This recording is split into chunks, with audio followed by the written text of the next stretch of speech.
Black Star Network is here. Hold no punch!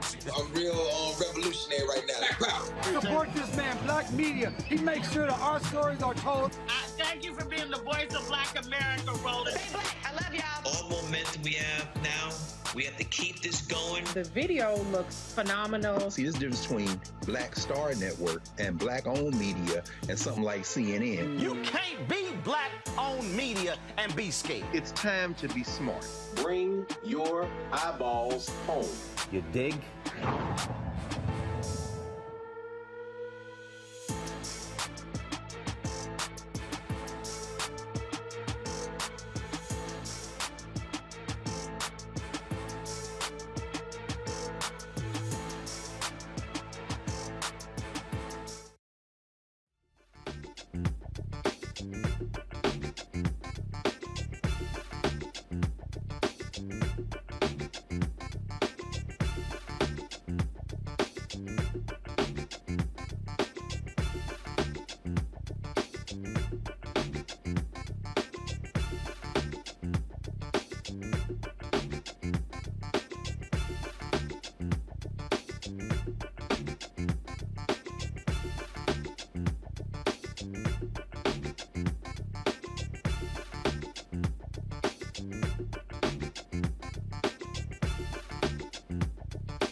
Today is Monday, October 10th, 2022. Coming up on Roland Martin Unfiltered, streaming live on the Black Star Network.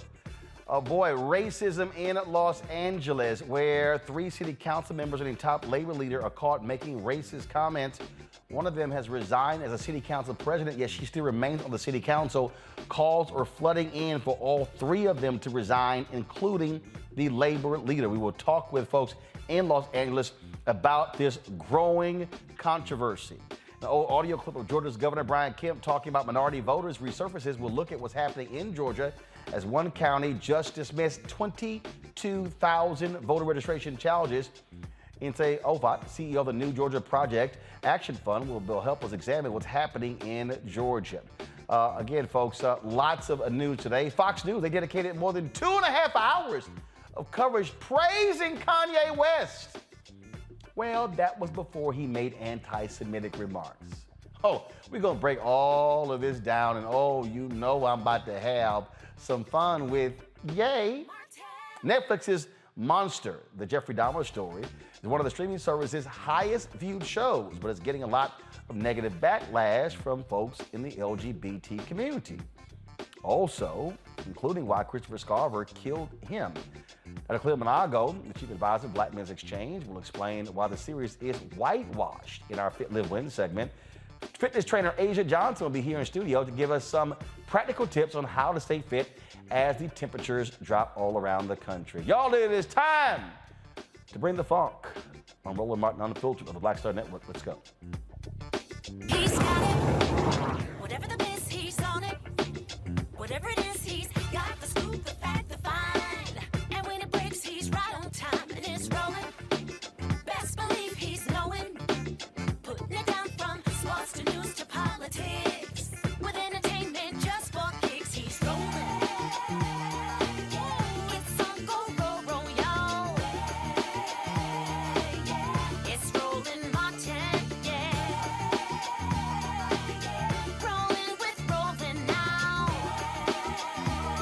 He's funk, he's fresh, he's real, the best, you know he's Roland Martin now.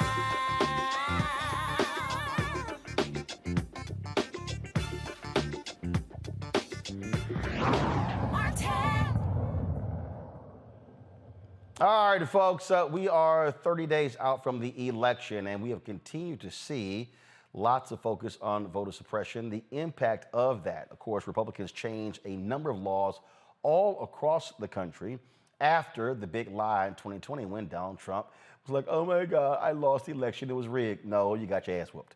But they did change laws in Georgia, in Texas, in Florida. We can go on and on and on. And so the concern is what is going to be the impact on voters. Part of those changing laws, including literally allowing anybody to challenge voters. Yeah. So, folks, an audio recording of Governor Kemp voicing concerns about Democrats' efforts to register minority voters, that, of course, came out again. It's an old clip, but actually I think it is still worthy of conversation.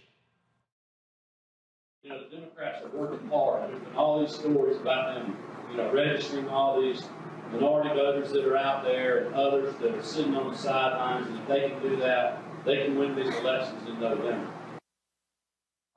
Old Brian Kemp. Now, he made these comments while serving as Secretary of State during his time in that office. Well, what did he do? Well, he canceled more than 1.4 million voter registrations, including almost 670,000 in 2017.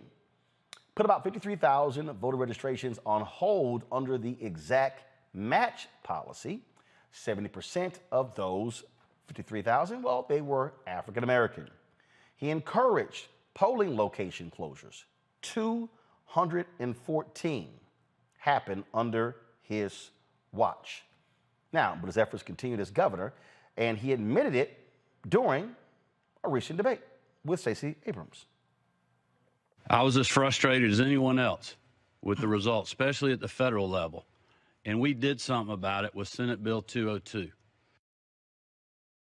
So he was frustrated. Now, one of the things that they have repeatedly tried to suggest is that, oh, voter fraud.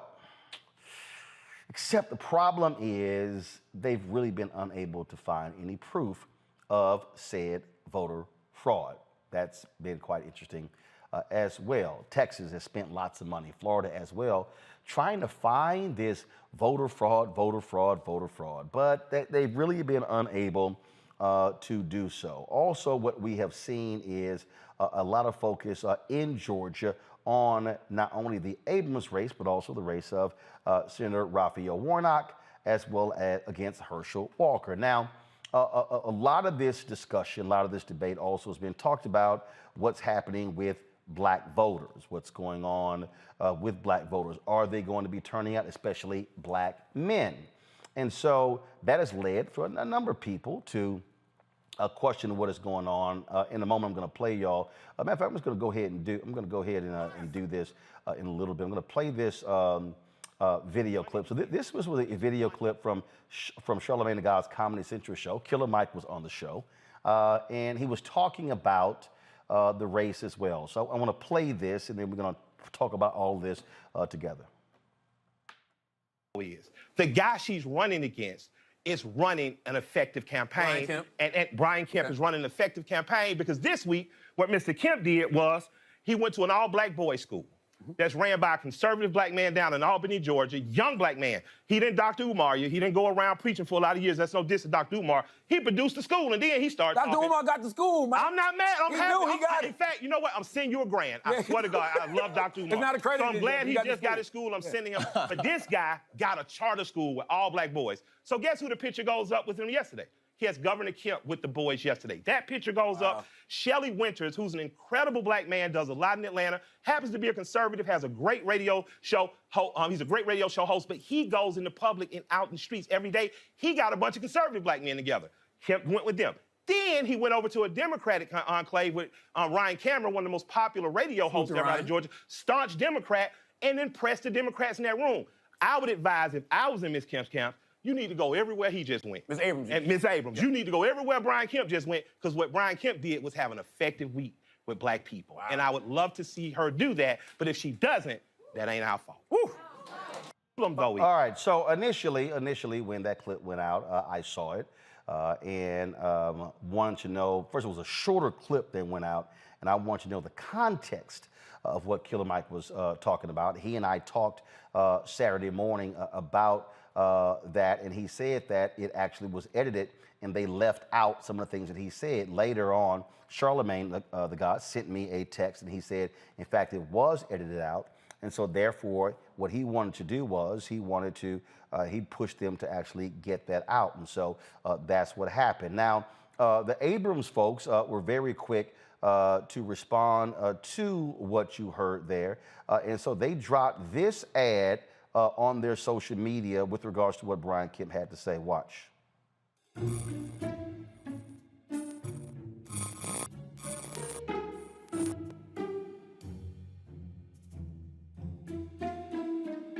This is a broken government program. What Stacey Abrams is also not telling you, she's going to have to raise your taxes to pay for all of her plans.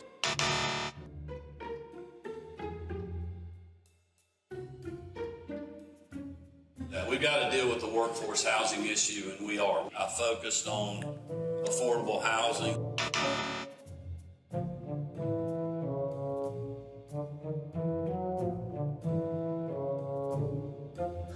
But let me be honest with y'all. Guns are everywhere.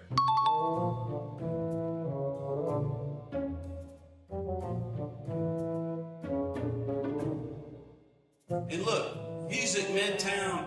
I don't know why they moved.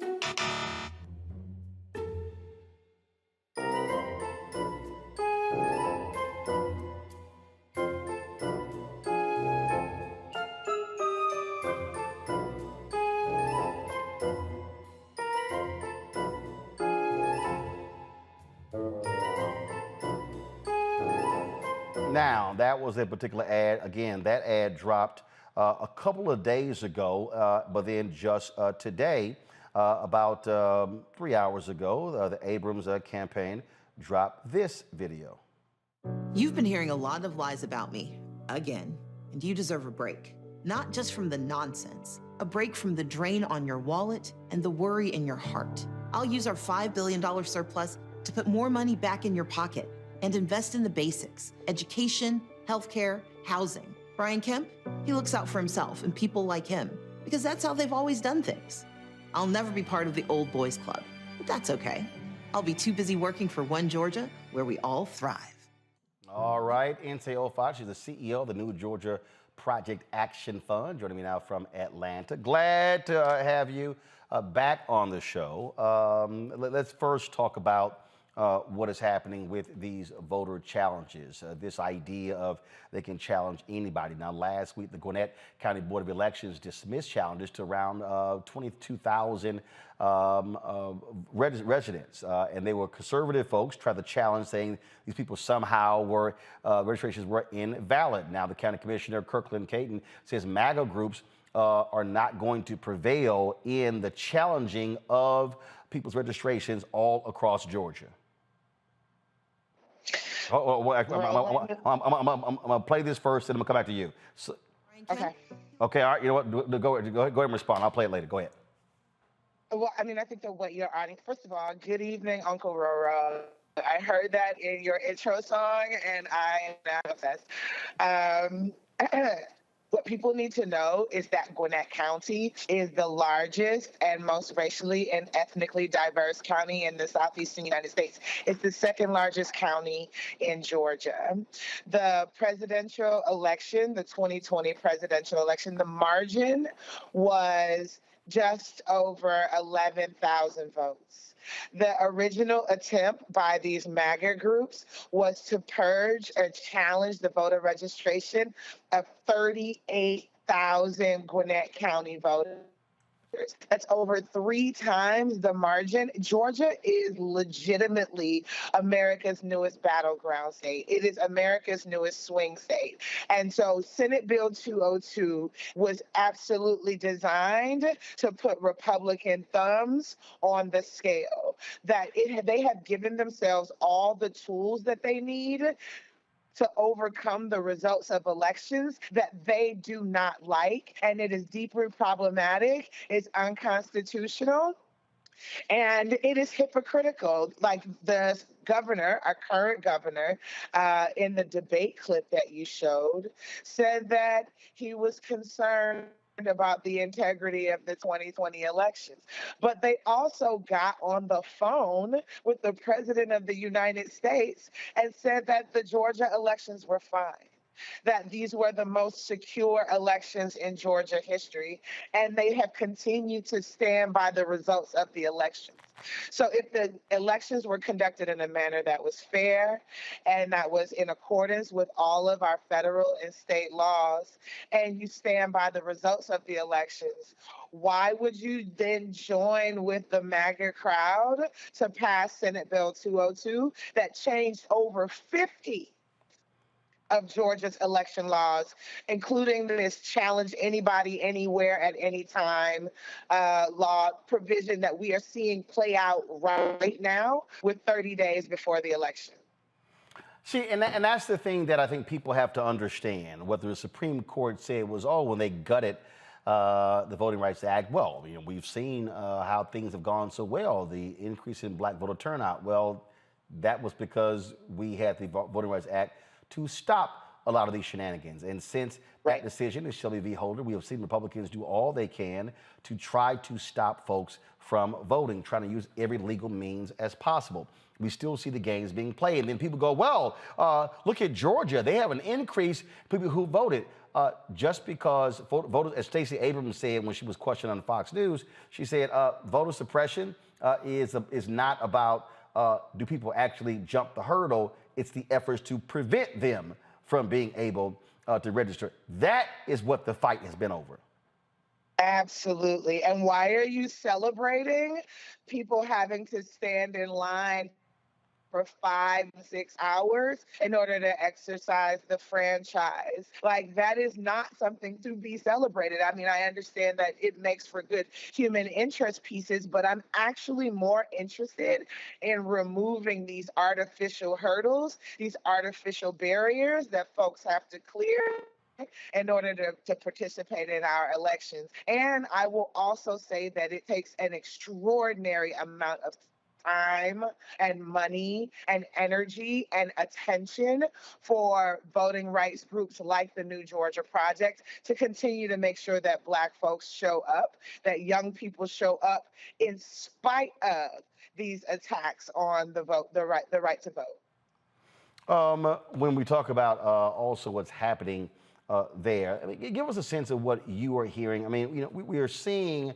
all of these stories talking about you know, where Black men are. And I keep reminding people that the two largest voting blocs of the Democratic Party, Black women 1, Black men 2. So this notion that somehow Black men are not voting is absolutely crazy. But there is an effort by Republicans to try to peel off 3 to 4, 5 percentage points of African American men in various places. And one of the areas that is a huge, huge issue that I keep trying to remind people is immigration.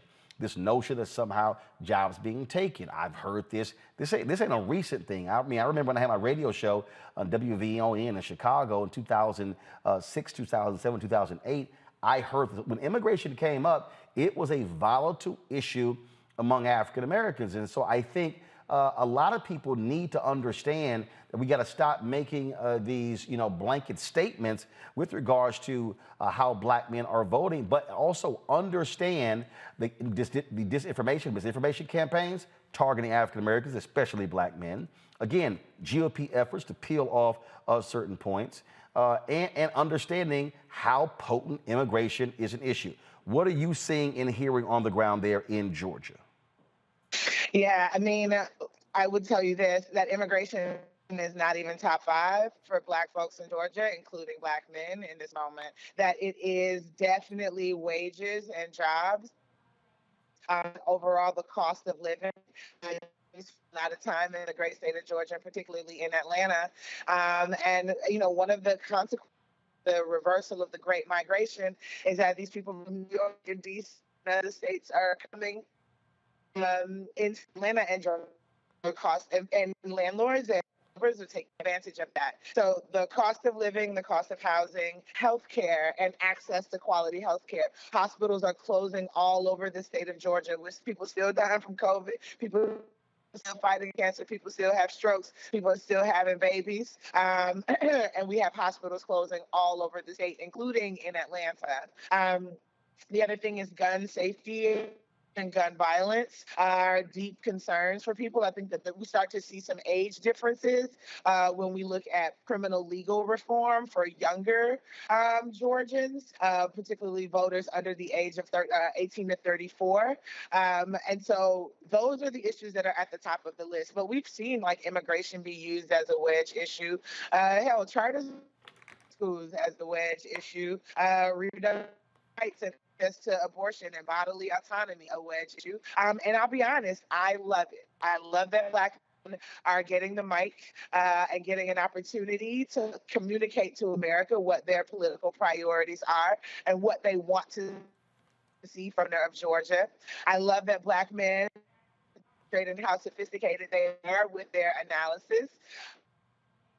The idea that because somebody is a celebrated football player from our state doesn't automatically mean that they're going to get. I mean, I will take umbrage a little bit with the clip that you from a make, specifically about the idea that Brian Kemp in the first week of October, within a month of the election, running around talking to folks as if Leader Abrams has not been doing that for the better part of a year is challenging to me. I you know, they say there's some folks who think that the white man's ISIS holder. And this feels like an instance where we need to be looking critically at what is performing an interest in Black people and Black priorities and the priorities of Black entrepreneurs and Black families and the people who actually are deeply invested in the priorities of Black families and Black entrepreneurs and Black men and Black workers. Again, showing up to someone's community, showing up to a charter school 30 days before an election does not an ally make, does not an advocate make, and it doesn't make me think that you give a damn about my community and the things that we care about. All right, then. Again, 30 days before this election, a lot of things to do, and we certainly are going to be seeing what is happening with regards to that. So we certainly appreciate it. Thank you so very much, Nse, for joining us.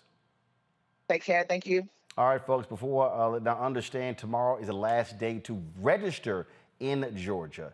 And so don't forget that. Early voting starts on October 17th. Sorry about the internet, dude. It's all here. So here are the deadlines, folks. So let's pull the deadlines for some other states as well, so you understand what is happening. Of course, Rhode Island, the deadline to register on mail or in person was October 9th. Alaska, the same.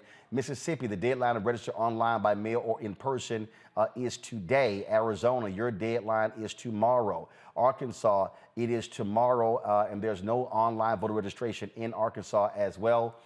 Then, of course, you have Florida, Georgia, Indiana, Kentucky, Louisiana. The deadline to register by mail or in person is October 11th. Some of those places are, don't go back, please. Go back. Thank you. Some of those places are online. You'll see in Louisiana, online registration is available through October 18th. Now go forward. All right. Nevada, you see the deadline to register by mail is October 11th, but online in person is October 18th. And then, of course, Ohio, Tennessee, and Texas, deadlines are tomorrow. Same for New Mexico. Now, New Mexico residents can register in person through Election Day, but registering online or by mail is October 11th. In Texas, there is no online registration. And let's go to the next one, please. South Carolina, of course, deadline to register in person is already passed, but you can still register by mail up to tomorrow. Must be postmarked by midnight. Missouri is October 12th. Then Idaho the 14th, New York the 14th, and North Carolina is the 14th as well. Let's go to my panel now. Dr. Julian Malveaux, Dean of the College of Ethnic Studies, California State University, LA. Dr. Amakongo Dabinga, Professorial Lecturer, School of International Service, American University.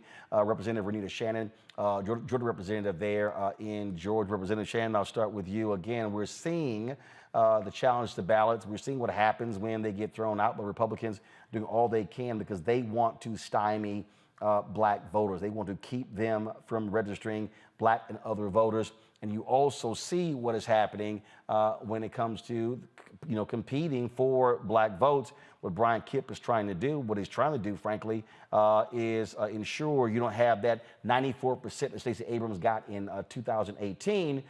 Recent polling data shows that 80% of Black Georgians are supporting Stacey Abrams. That simply is way too low for her or Senator Warnock to win. That number has to be minimum 88%, but it has to be over 90%.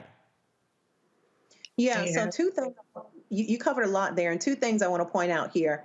Number one, the new voter suppression does not look like Republicans or, folks physically stopping Black folks from voting at the polls. The new voter suppression looks like what is happening in Georgia, which is what Nse just mentioned, and she's 100% correct, which is making it difficult for Black folks to get registered, stay registered, and also actually cast their vote, like by absentee ballot, for example. So that's one. People have got to know what to look out for. If you are here in Georgia and you are Black or brown, you are playing games every year, every month, trying to make sure that you are still registered. I have known folks who have consistently voted in every election, and they have to re-register and re-register because they're kicked off for no reason. The second point I want to make is it's great that everybody is looking at Brian Kemp. He has been talking this way for years about Black voters and minority voters as a whole, stemming from the time when he was Secretary of State. But there is another person who is not as flashy and flamboyant as Brian Kemp, who is just as dangerous, and I would argue who is executing his agenda right now, voter suppression,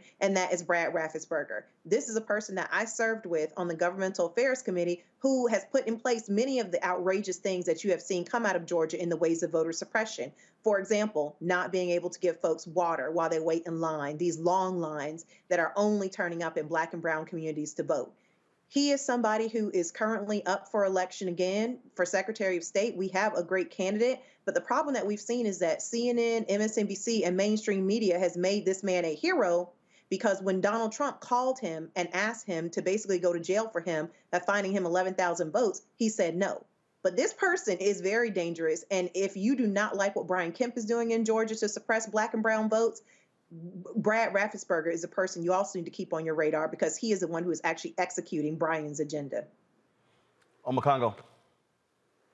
I really think at the end of the day, it's really frustrating to see all of this talk out there about how Black people are not out there supporting Stacey Abrams like they should. The fact of the matter is, like you said, we got to get it up to 88, 90%. And to be quite honest, these comments by Killer Mike and others, they're not helping the cause. And the fact of the matter is I saw Stacey Abrams on another program say, look, we've been in the Black community doing over 50 events. And Stacey Abrams has made her entire career over helping people within the community. I've never seen an election where there are two candidates who are so different in terms of their level of qualifications. So really, at the end of the day, as Representative Renita was saying, the media's got to do a better job in telling the truth about what's going on in Georgia. Brian Kemp, we've known from the beginning that he was fraudulent in terms of what he was actually trying to do. And that audio that you played in the beginning clearly showed it. And this is really a test right now to see if our institutions are going to hold up. But I'm concerned because we have a guy who should have never been governor in the first place because he was a Secretary of State running that election that he was participating in. And so Georgia has shown how corrupt it can be, and it has shown that it's going to continue to go further to be more corrupt to prevent what Stacey Abrams is doing. But really, at the end of the day, Stacey Abrams is not failing, and Renita and Nse and everybody who's down there doing this work and the brothers down there, because they turned that state blue in the last election, and we are making more and more progress, but we can't take our foot off the pedal right now. We need to build up more momentum now, less than 30 days before the election. Julian? Stacey Abrams is a winner, and she's a star. But I do find, and I don't know why Killer Mike's political opinion is relevant to anything, just saying. But moving on, I just think that there has been a lot of negativity, but from what I hear from Georgians, and I could be right, I interviewed an older person, this one brother who's in his 80s, civil rights veteran, and he said that her door knocking is not what it could be, that there's a lot more GOTV, GOTV that they should be doing. And, this is an older person who had no axe to grind and support Stacey. So while we all support her, think the dirty tricks are dirty, we, like everybody's grandma used to say, you have to work twice as hard to get half as much. We're going to have to work to get those votes for Stacey Abrams. We are going to have to work to get those votes. And, that's where it is. And Brian Kemp is a crook, by the way. All right, folks. Hold tight 1 second. We come back. Racism on the Los Angeles City Council. Comments captured on audio has sent shockwaves all throughout the city.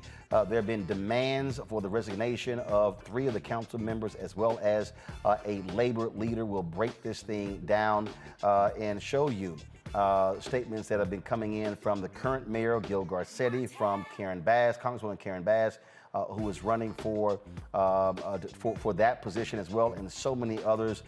It is shocking, stunning comments that were captured that not just focus on racist comments regarding the Black son of a council member, but also their efforts to limit Black political power in Los Angeles. Wait till we tell y'all, and you will play for you what was said. Download the Black Star Network app, folks, on all platforms: Apple phone, Android phone, Apple TV, Android TV, Roku, Amazon Fire TV, Xbox One, Samsung Smart TV. Also, join our Bring the Funk fan club. Every dollar you give goes to support the show and what we do. Our goal is to get 2,000 people this month giving at least $50 to raise $100,000 to meet our year-end goals. Of course, that your dollars make it possible for us to do what we do. Send check and money orders to P.O. Box 57196, Washington, D.C. 20037-0196. Cash App, $RM Unfiltered. PayPal is R Martin Unfiltered. Venmo is RM Unfiltered. Zelle is Roland at RolandSMartin.com. Roland at RolandMartinUnfiltered.com. If you are watching the show on all platforms, YouTube, hit the like button, y'all. Same thing with Facebook, Twitch, Instagram, all of those. Hit the like and the share button. All it takes is you to hit it. It's free. It don't cost you nothing, so it ain't that hard. And so we should easily by now be more than 1,000 likes on all the platforms. And also, be sure to get your copy of White Fear, How the Brown of America is Making White Folks Lose Their Minds. You can get it everywhere: Ben Bella Books, Amazon, Barnes & Noble, IndieBound, Bookshop, Chapters, Books A Million, Target. Download an Audible or order from your favorite Black bookstore. We'll be right back.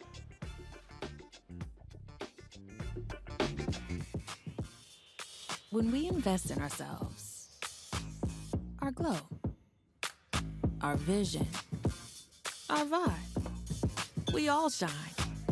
Together, we are Black beyond measure. Libraries empower the community with education. Liberia Economic Development Initiative, LEDI, is hosting the International Life Changers Awards and Liberia's bicentennial to celebrate LEDI building the country's first modern public library and technology center. Join event host Roland Martin. Our honorees, Reverend Dr. Jamal Bryant, Zernona Clayton, Thomas Dorch Jr., Dana Lupton, Dr. Tammy Graysteele, on October 29th at the CNN Center, Atlanta. There are no public libraries in Liberia, but together we can change that. Get tickets at ledinow.org. When we invest in ourselves, we all shine. Together, we are Black beyond measure. Kevin McCarthy, you want to talk about law and order? Okay, let's talk. Bakersfield, the heart of your congressional district, is now ranked in the top 10 most dangerous metro areas in America. Your own sheriff said, we know we have a violent crime issue. Kevin, your district has been the murder capital of California for 5 years in a row. And if you're so concerned about crime, why did you vote against $350 billion in funding for law enforcement? Every Democrat voted for it. When Democrats passed a bipartisan bill to fund local police departments, you didn't even bother casting a vote. Kevin, if you really want to talk about crime, let's start with your own party. Because it sure seems like you and your MAGA pals are fine with certain crimes. Crimes like stealing top-secret nuclear files, attacking the nation's capital, assaulting police officers, attempting to overthrow an election, not to mention the little stuff like tax and bank fraud. The truth is, Kevin, you aren't anti-crime, and neither is your party. You and your fellow Republicans are just trying to scare voters, playing politics while leaving it to Democrats to actually work for the safety of Americans. Everyone can see. You're not pro-cop, Kevin McCarthy. You're pro-coup.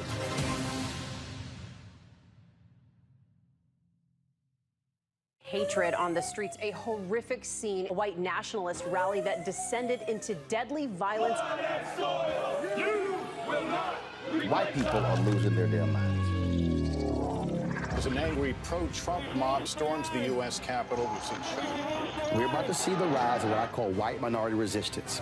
We have seen white folks in this country who simply cannot tolerate black folks voting. I think what we're seeing is the inevitable result of violent denial. This is part of American history. Every time that people of color have made progress, whether real or symbolic, there has been what Carol Anderson at Emory University calls white rage as a backlash. This is the rise of the Proud Boys and the Boogaloo Boys. America, there's going to be more of this. Here's all the Proud Boys, guys. This country is getting increasingly racist in its behaviors and its attitudes because of the fear of white people. The fear that they're taking our jobs, they're taking our resources, they're taking our women. This is white fear.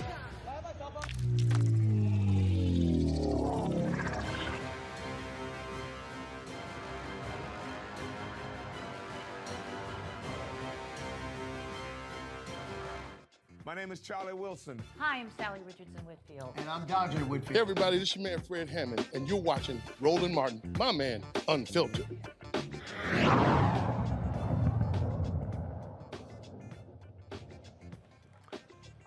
In California, the LA City Council president resigned today following backlash over racist comments that she made. Now, she resigned as council president, but not from the city council. This audio was posted on Reddit.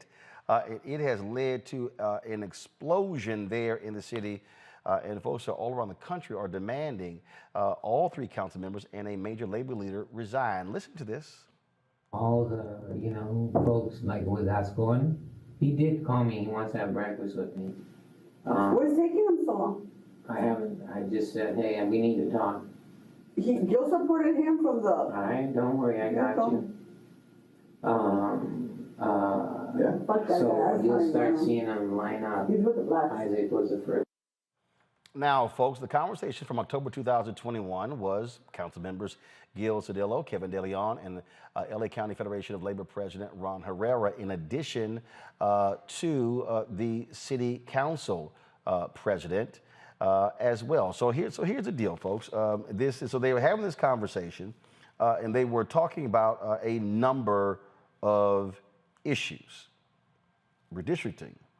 Then it got real personal, talking about one council member who has a black son, also what you do about the district of Councilman Mark Ridley Thomas, who was indicted on corruption charges, and also holding on to black power, holding on to political power. Now, folks, this thing has just exploded. And the comments about the adopted son of Councilman Mike Bonin caused him to react as well. Check it out.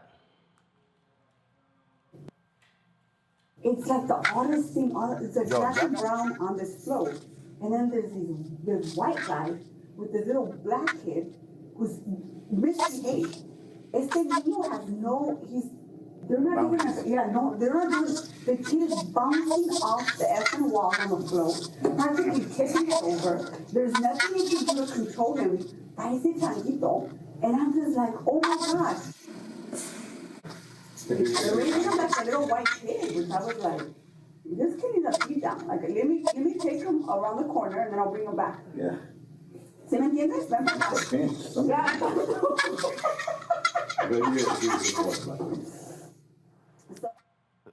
Now, folks, this is the Los Angeles Times, where it says Padilla, Bass, and Caruso call for Martinez, De Leon, and Cedillo to resign. But it's not just them.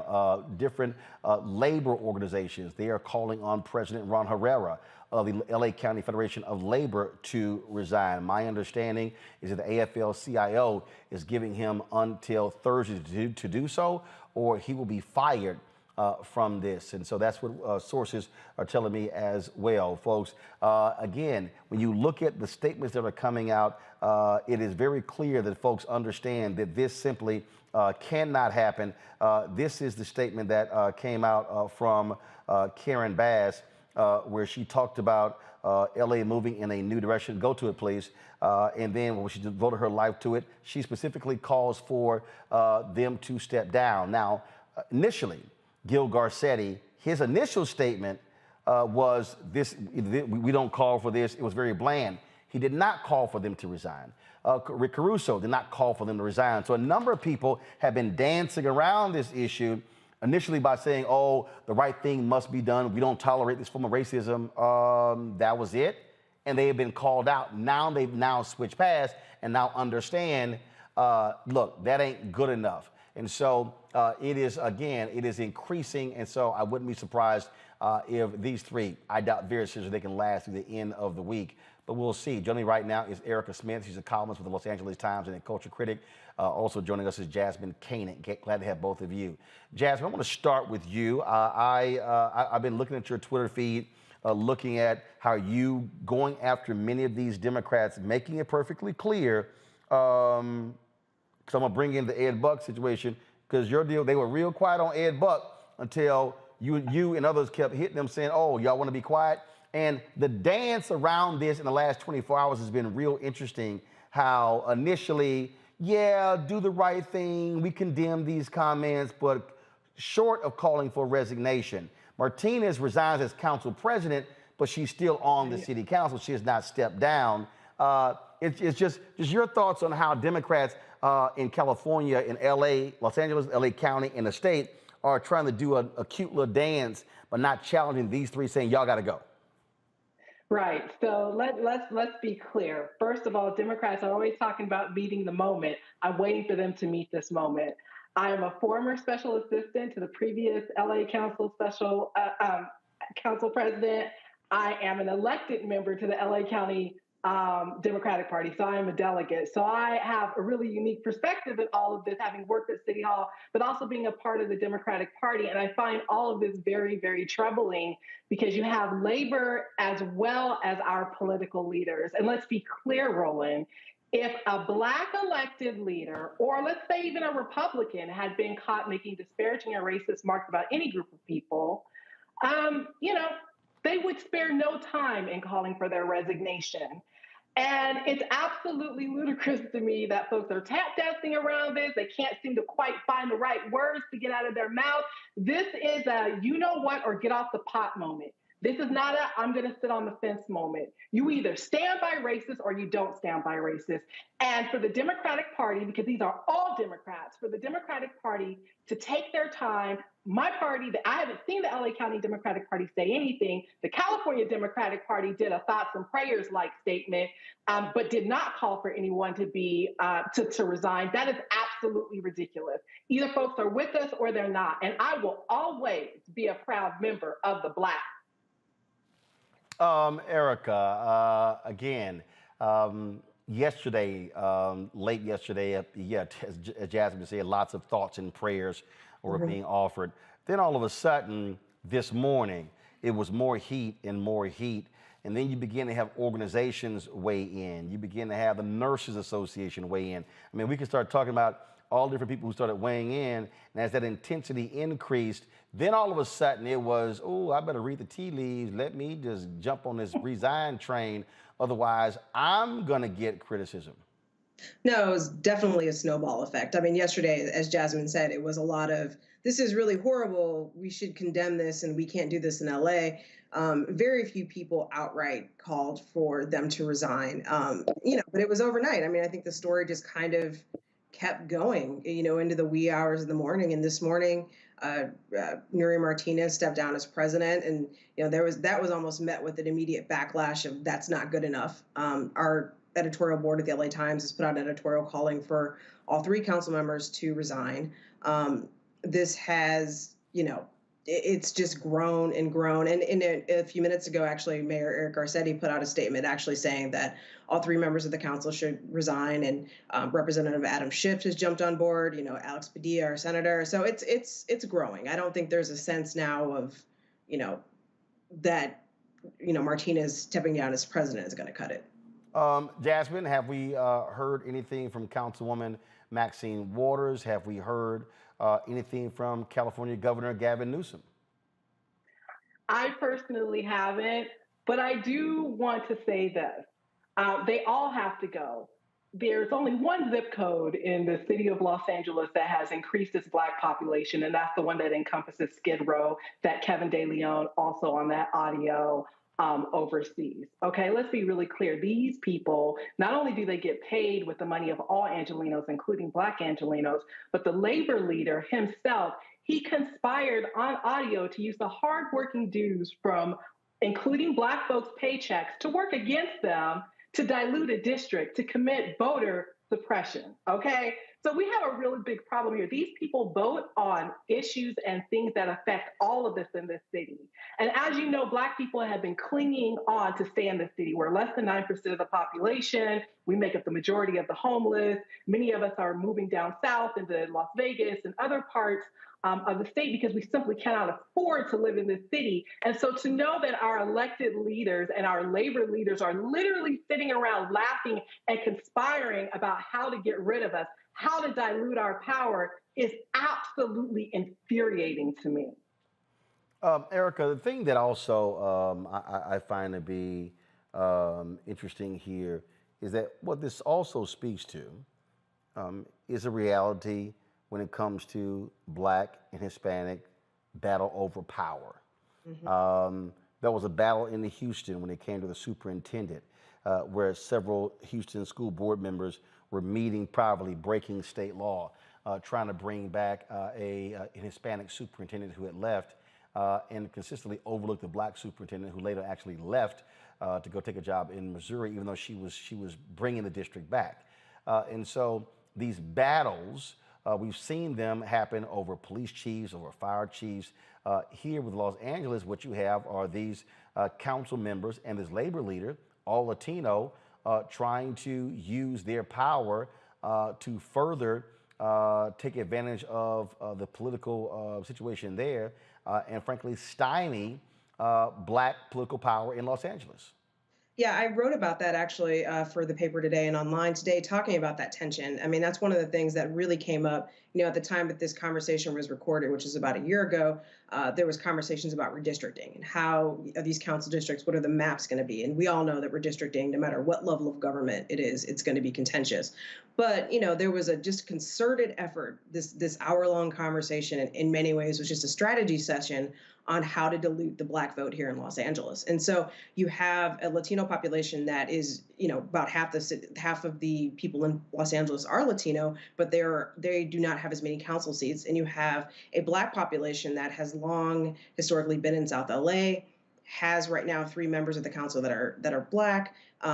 Increasingly, a lot of those districts are all Latino. And so there is this tension, right, of who is going to maintain political power. But I think beyond that, it's a sense that came from this conversation that not just only did they want to have council seats, but the fact that Black issues didn't matter, that our needs were going to be deprioritized in favor of Latinos and other immigrants. And I think that is the thing that was the most, in some ways, there were so many offensive things about that recording, but that was one of the more offensive, long-standing issues. And I think that that's something that is not going to be addressed by 3 council members stepping down and the labor leader stepping down. It has to be, this is a core value of people in LA, and how we're going to deal with groups of people and demographics and the needs of meeting the public. We have to really be more concerted about that. And what I heard on that tape was just not acceptable.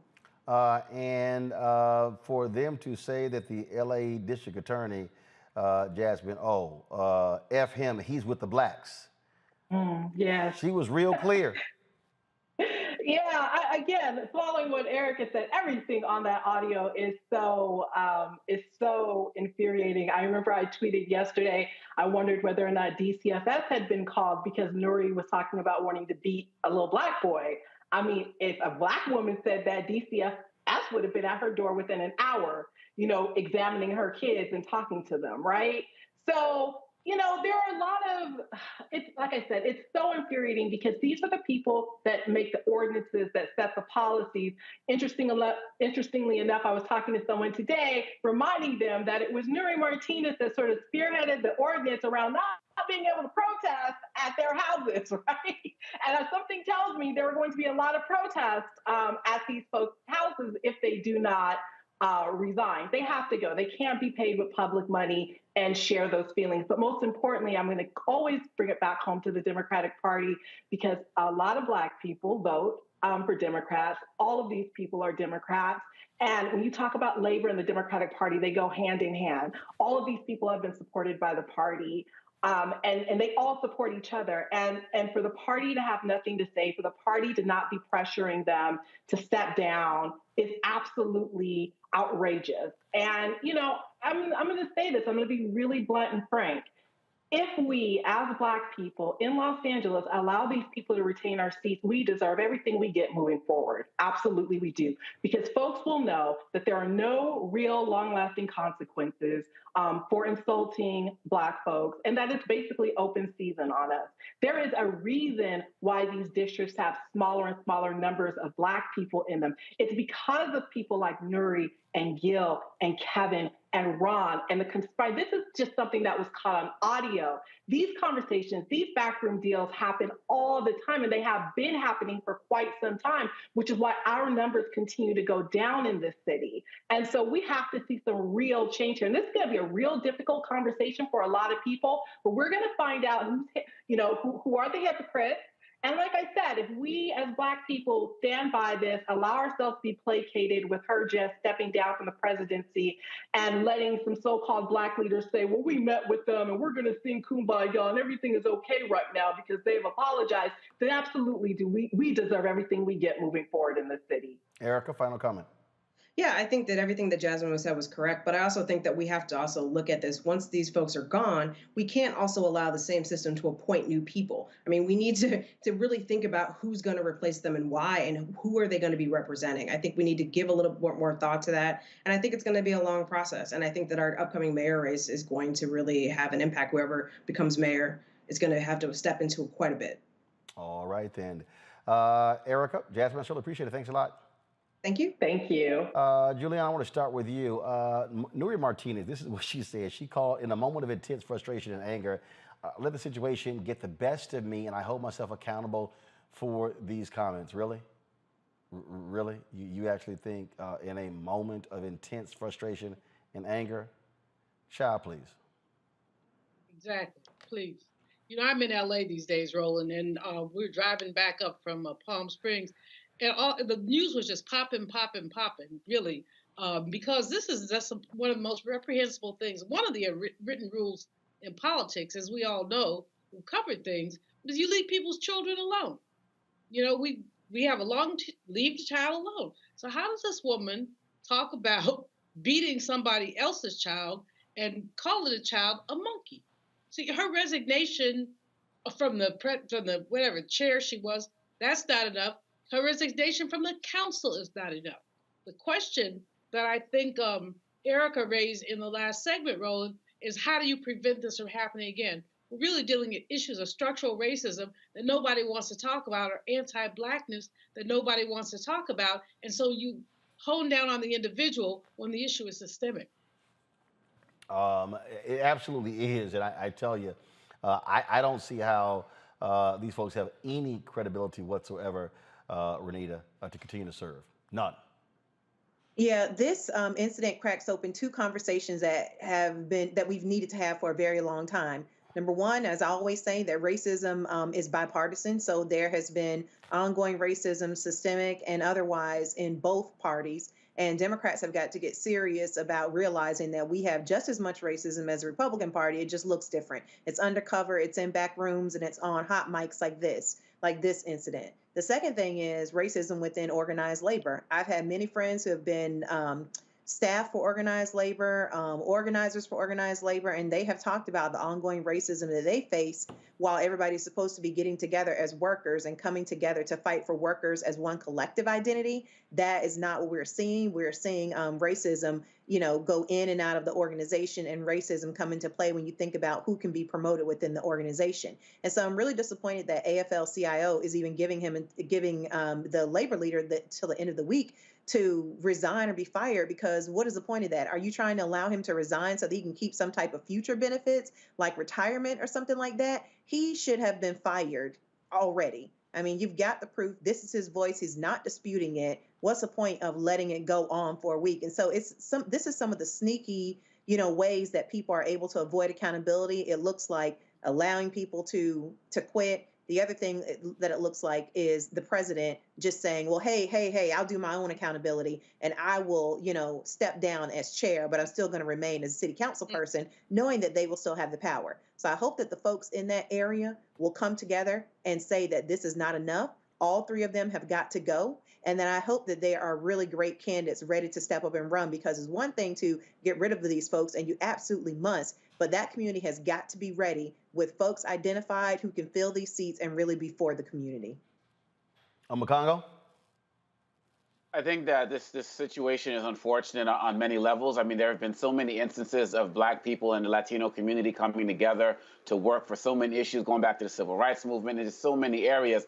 But of course, there's always also been tension. If you read the work of Professor Tanya Hernandez, she talks a lot about the tensions that have existed between the communities. And you see in the state of California, the largest two class action lawsuits that have ever been brought has been brought by Black people against their Latino co-workers with the Inland Empire as it relates to the discrimination. So we see on multiple levels, there are these strong issues as it relates to discrimination from the Latino community towards the Black people. And we have Latinos now making up 40% of the entire population of California. So really at the end of the day, Roland, everyone's talking about how they need to go.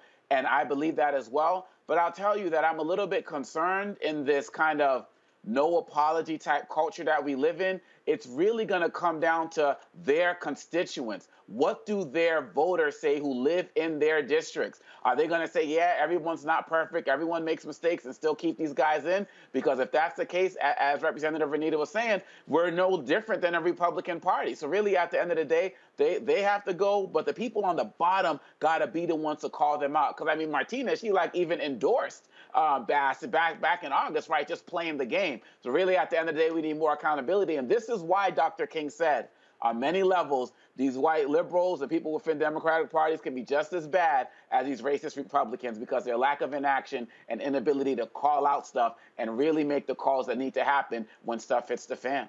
Well, we certainly are going to see what is going to happen next in Los Angeles.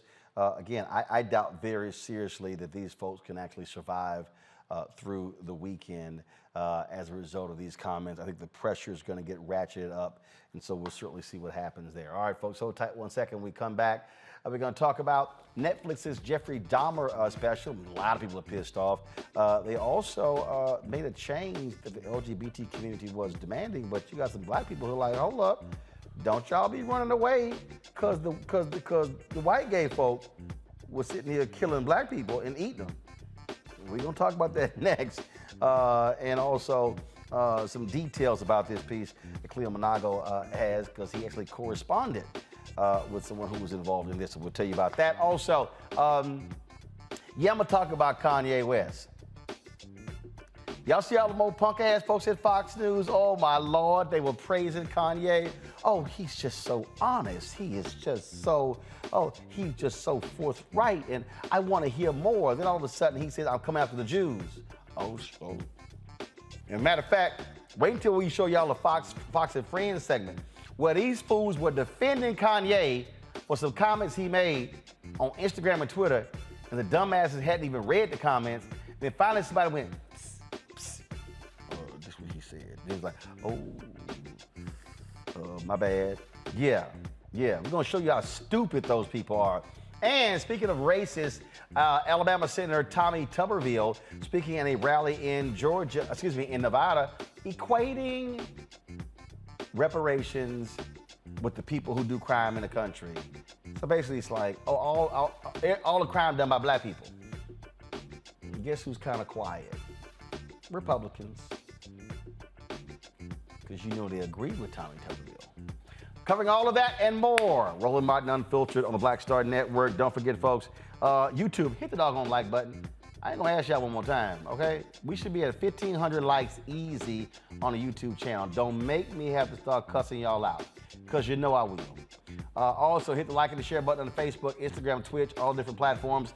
And of course, be sure to download the Black Star Network app, Apple phone, Android phone, Apple TV, Android TV, Roku, Amazon Fire TV, Xbox One, Samsung Smart TV.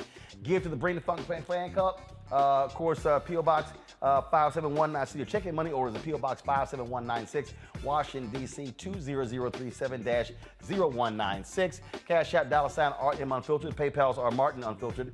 Venmo is RM Unfiltered. Zelle is Roland at RolandSMartin.com. Roland at RolandMartinUnfiltered.com. We'll be right back.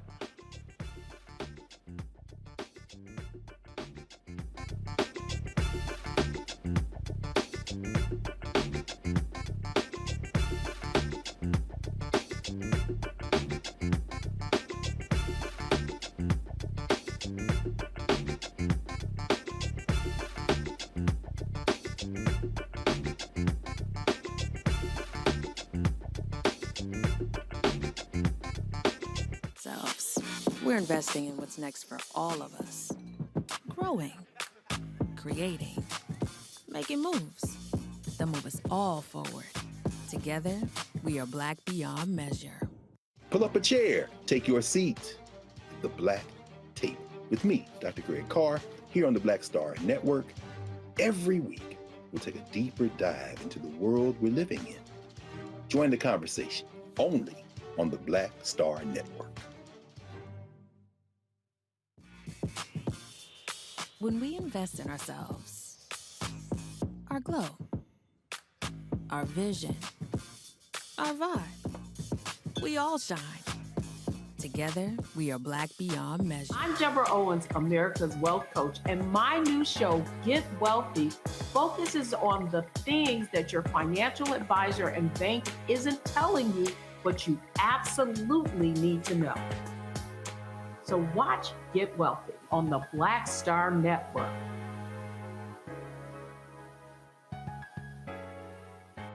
When you talk about blackness and what happens in black culture, we're about covering these things that matter to us, speaking to our issues and concerns. This is a genuine people-powered movement. There's a lot of stuff that we're not getting. You get it, and you spread the word. We wish to plead our own cause Too long have others spoken for us. We cannot tell our own story if we can't pay for it. This is about covering us. Invest in black-owned media. Your dollars matter.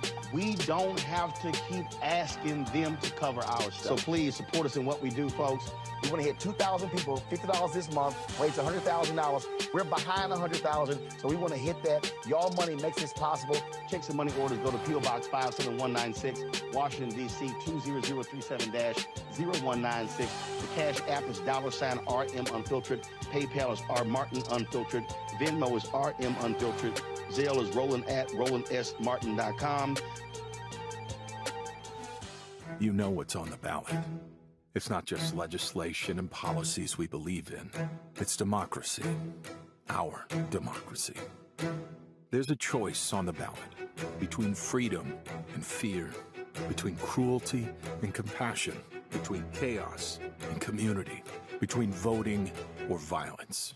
And the end of rights generations have fought for.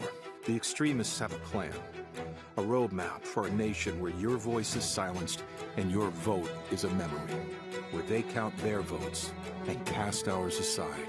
That's why this year, this fight, this vote is so important. Register, engage, volunteer, fight back against the disinformation and despair, and most of all, vote, because your vote is all that stands between our future and theirs. How y'all doing? It's your favorite funny girl, Amanda Seals. Hi, I'm Anthony Brown from Anthony Brown and Group Therapy. What up, Lana Well, and you are watching Roland Martin Unfiltered.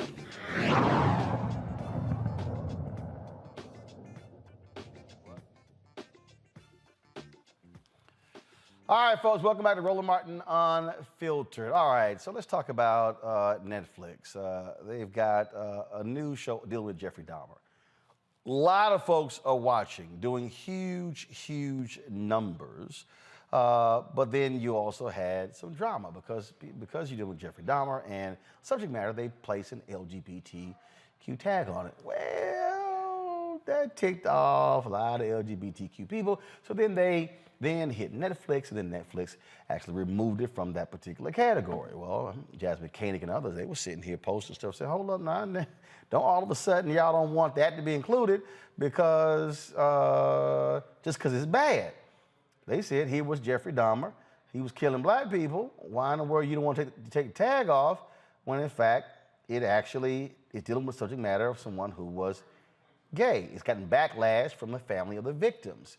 Now is also how someone was portrayed in the movie, who, of course, Dahmer, in terms of how he was portrayed, how folks he was targeting portrayed. So you still have all this controversy going on regarding this. Joining us now, Dr. Cleo Monago, the chief advisor of Black Men's Exchange, who also happened to be a pen pal of the man who murdered Dahmer in prison, Christopher Scarver. All right, Cleo, glad to see you. So first off, let's deal with this controversy over this removing of the tag. Black folks are like, hold up now, y'all don't want the tag, but it should apply. Don't say get it removed because it's a negative story. Your thoughts on that? Well, like the story in LA, people who are racist do not like being associated with racism because it's publicly embarrassing and it's shameful, and they'd rather not be ashamed than not be racist. You understand what I'm saying? Mm-hmm. So the white gay community is really good at protecting itself. It's a very powerful community, and it's real good at deflecting critique of it and the rampant racism that's always been in that community. I mean, similar to what happened with the victims of Dahmer, where there were people who were telling on Dahmer before he was finally locked up. Same thing with Ed Buck. They were telling on Dahmer, and the cops were like, yeah, okay, whatever. Not only that, he could have been caught before very early. Yeah, but he was a white male, so he had entitlement. A young Asian boy escaped.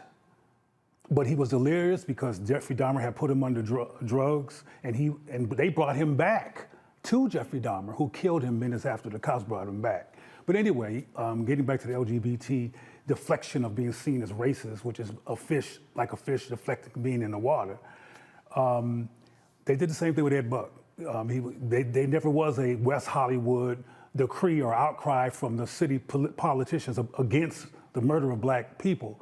It was one last man who finally did not want to be identified, but said something, and then everything added up, and they had no choice. You know, similar to Holtzclaw, you know, who was raping black women left and right. And you were the only person in the whole country when it first started buzzing to talk about it at all. And then the mainstream press didn't cover it at all until it got so far into the courts that they had to say something. So it's the same phenomena. It's the same thing. So, I mean, I keep telling folks that LGBTQ is the homosexual side of white supremacy systemology. It's not just a free rainbow waving phenomena. It's a white phenomena. Let's talk about Christopher Scarver. You sent me an email with regards to this film. Said you were writing him, and so just share with us what you say the film got wrong. Okay. Based upon your relationship with him and your direct conversations with him. Well, yes, I was a pen pal with Christopher Scarver from about 2005, I think, to 2009. How did that happen? I wrote The Prison. So you just said, okay. Now after, so you just, after the fact, you just said, well, let me just write this dude. Well, let me give a little context. I was fascinated by this whole thing when Dahmer was alive, the whole thing occurred. And when I first heard about the murders in Milwaukee, I assumed they were black. They hadn't even said it on the media. They talked about the murders, but they didn't racialize them yet. And as a matter of fact, I got to fights with people who said, you always think about race. I said, these are black men because you don't get away with killing that many people now unless they're not white. Anyway, when he finally got into prison and was alive, I went to Wisconsin. This is before I even heard of Christopher Scarver. I went to Wisconsin to do some research on the whole phenomena, and that's a whole nother story that would take a lot of time. But once Christopher Scarver murdered Dahmer, he also murdered another person. Well, I'm using the word murder because you said murdered. I use the word executed. So I'm gonna use my own phrase. I'm using my own phraseology here. Young in his 20s, he was in his mid-20s, young black male Christopher Scarver executed 2 white men who had been trouble to black men.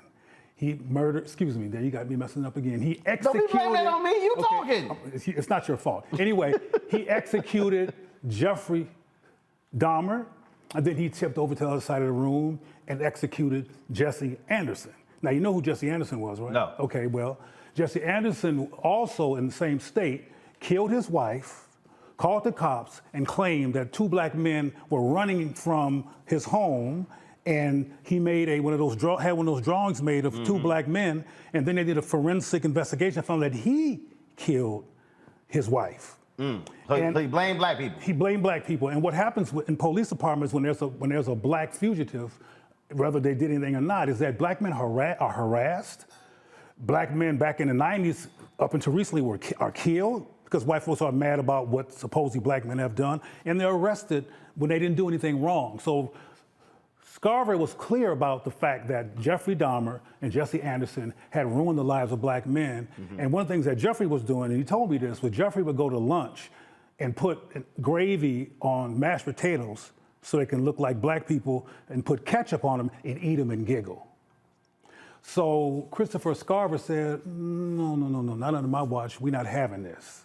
So he asked, could he go help and clean, because they got cleaning duty. And he said, I want to help, which was nothing that he had done before, but he had a plan. So he did cleaning duty, and he did clean. He cleaned 2 racist, crazy, twisted, murdering white men off the planet. Now, getting back to the Netflix film, what they're doing, and let me preface that with a phenomenon called drapetomania. Are you familiar with drapetomania? No. Okay. Well, drapetomania was discovered by a dude named Dr. Samuel Cartwright in the 1800s, who called black people who ran away from white people or who resisted white supremacy, they were considered crazy.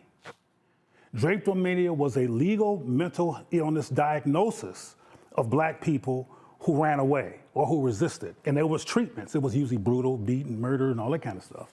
Well, I bring that up just because just like when David Chappelle didn't take that several millions of dollars and went away, they said he was crazy, that he had lost his mind. Well, getting back to Mr. Scarver, in this film, they make it seem like he had a eureka moment from God and that God told him to do this. They don't even mention the racial piece.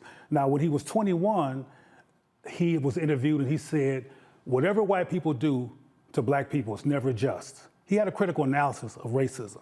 And he told me himself that he killed them because of what they did to black men, but Netflix doesn't mention any of that. They make it look like, they also mention, like they did with David Chappelle, that he was on medication and that he was taking mental illness. Meaning Scarver. Scarver. And that this whole thing was just him being mentally ill. And you're like, no, he was real clear. No, he was real clear. On what he was doing. I mean, let's look at it logically. The correctional center was full of rapists and murderers. Why would he choose these? What you mean it had nothing to do with race? But my point is that they're always trying to deflect and abstract and actually get rid of, if they can, the fact that somebody is rebelling against white supremacy, particularly on these levels. So I called you guys because I said, look, this is a popular show. Everybody's talking about it. I want more people to know that this illogical religious focus or religious zealot focus that Netflix has written into this film about Christopher Scarver is mythological. I was literally called by one of the consultants to Netflix to talk to them about what happened because they knew I knew a lot about the real story. Now this was before. This was before it was done. This is before it was done. As they were making this this documentary or show, whatever it's called, series. So they reached out to you. Right. And then what happened? Well, I brought it up because I told them this. I told them what I'm telling you.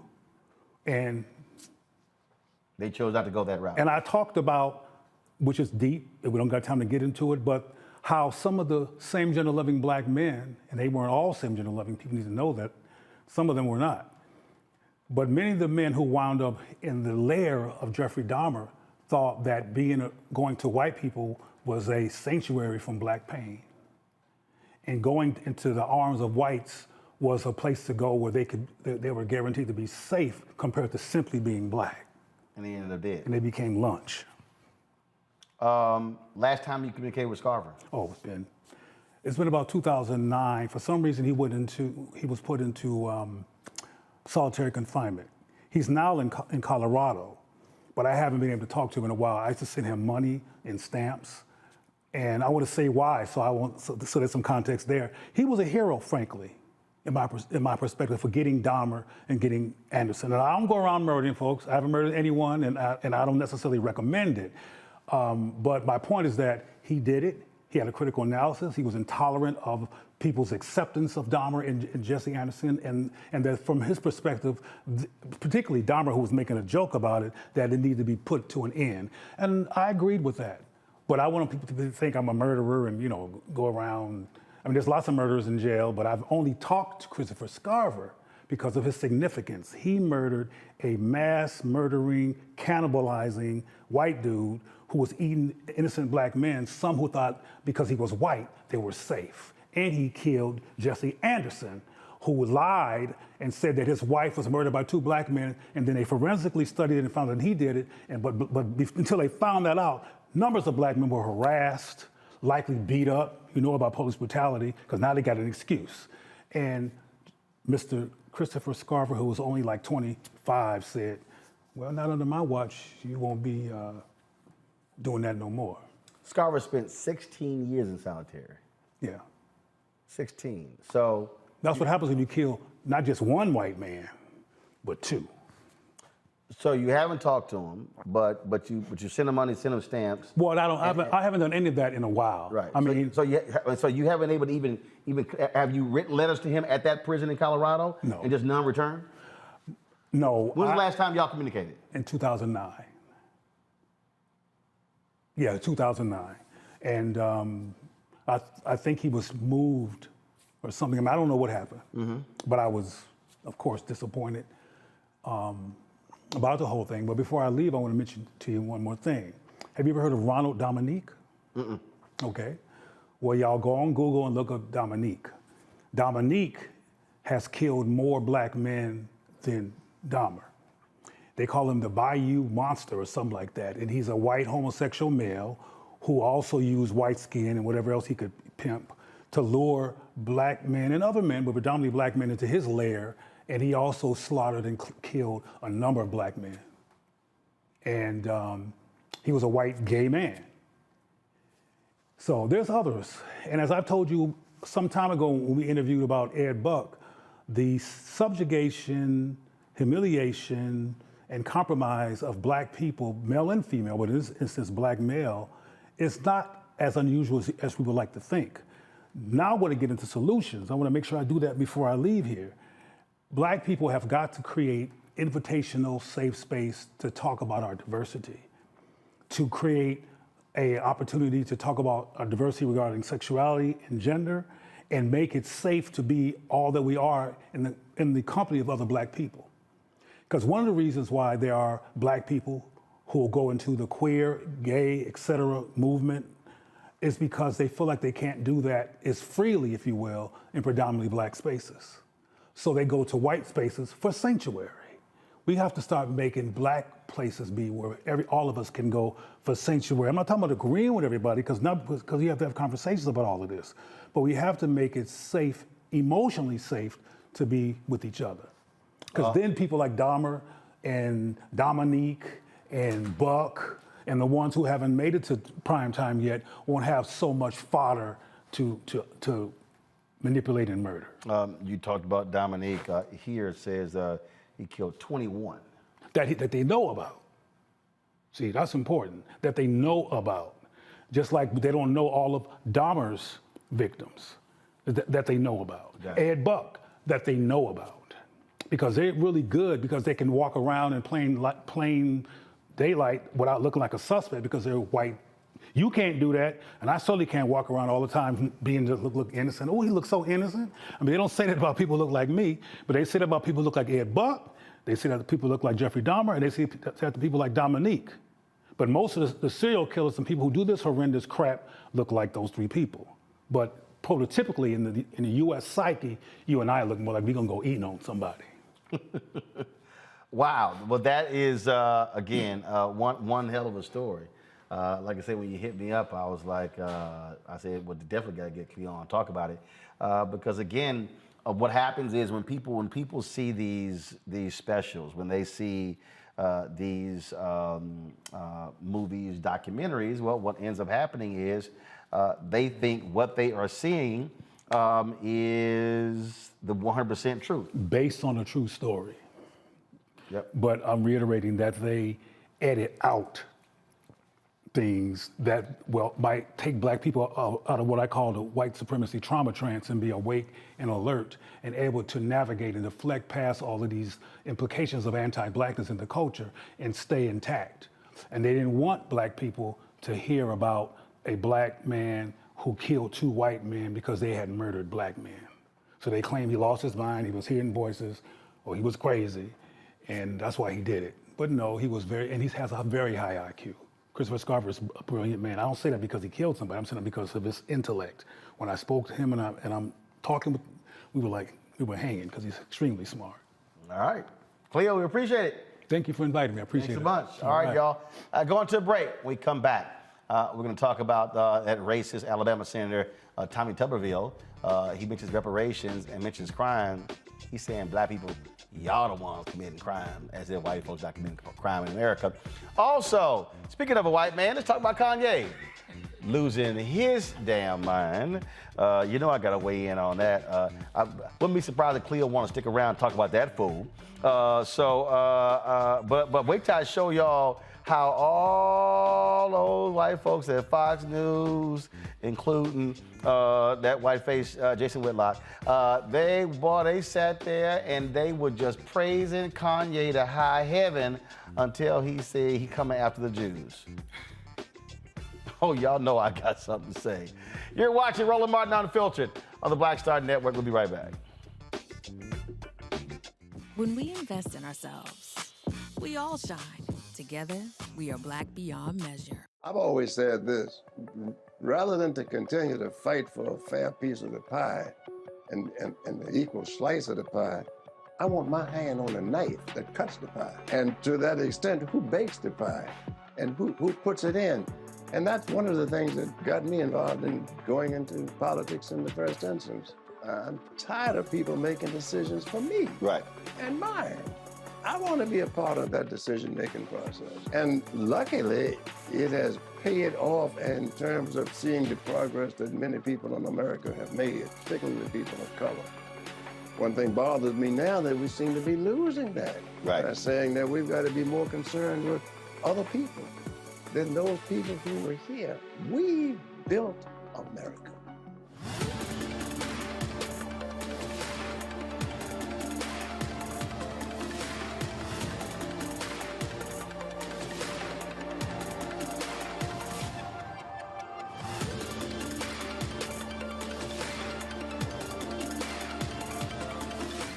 When we invest in ourselves, we're investing in what's next for all of us. Growing, creating, making moves that move us all forward. Together, we are Black beyond measure. Libraries empower the community with education. Liberia Economic Development Initiative, LEDI, is hosting the International Life Changers Awards and Liberia's bicentennial to celebrate LEDI building the country's first modern public library and technology center. Join event host Roland Martin. Our honorees, Reverend Dr. Jamal Bryant, Zernona Clayton, Thomas Dorch Jr., Dana Lupton, Dr. Tammy Graysteel, on October 29th at the CNN Center, Atlanta. There are no public libraries in Liberia, but together we can change that. Get tickets at ledinow.org. I'm Deborah Owens, America's Wealth Coach, and my new show, Get Wealthy, focuses on the things that your financial advisor and bank isn't telling you, but you absolutely need to know. So watch Get Wealthy on the Black Star Network.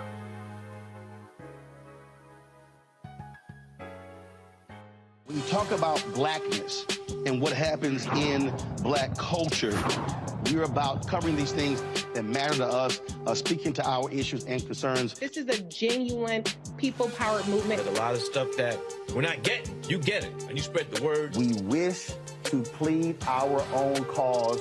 Too long have others spoken for us. We cannot tell our own story if we can't pay for it. This is about covering us. Invest in Black-owned media. Your dollars matter.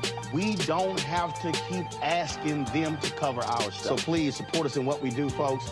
We want to hit 2,000 people, $50 this month, raise $100,000. We're behind $100,000, so we want to hit that. Y'all money makes this possible. Checks and money orders go to P.O. Box 57196, Washington, D.C. 20037-0196. The Cash App is $RM Unfiltered. PayPal is R Martin Unfiltered. Venmo is RM Unfiltered. Zelle is Roland at RolandSMartin.com. Hey, I'm Antonique Smith. Hey, I'm Arnaz J. Hi, this is Cheryl Lee Ralph, and you are watching Roland Martin, Unfiltered. I mean, could it be any other way? Really? It's Roland Martin.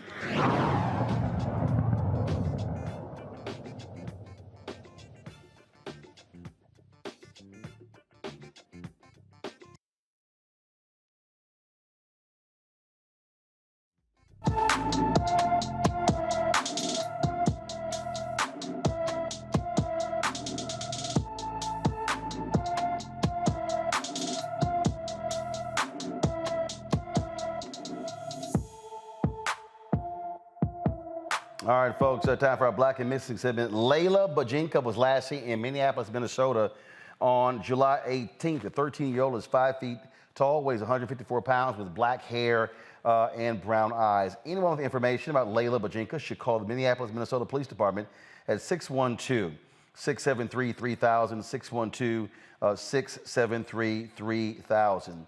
A former Louisville, Kentucky corrections officer gets convicted of using excessive force. A federal jury found former Louisville Metro corrections officer Darrell Taylor guilty of assaulting a detainee in 2020. Surveillance video shows Taylor grabbing, throwing, and slamming Brandon Robertson to the ground until he loses consciousness. Robertson suffered injuries, including a broken eye socket and displaced jaw.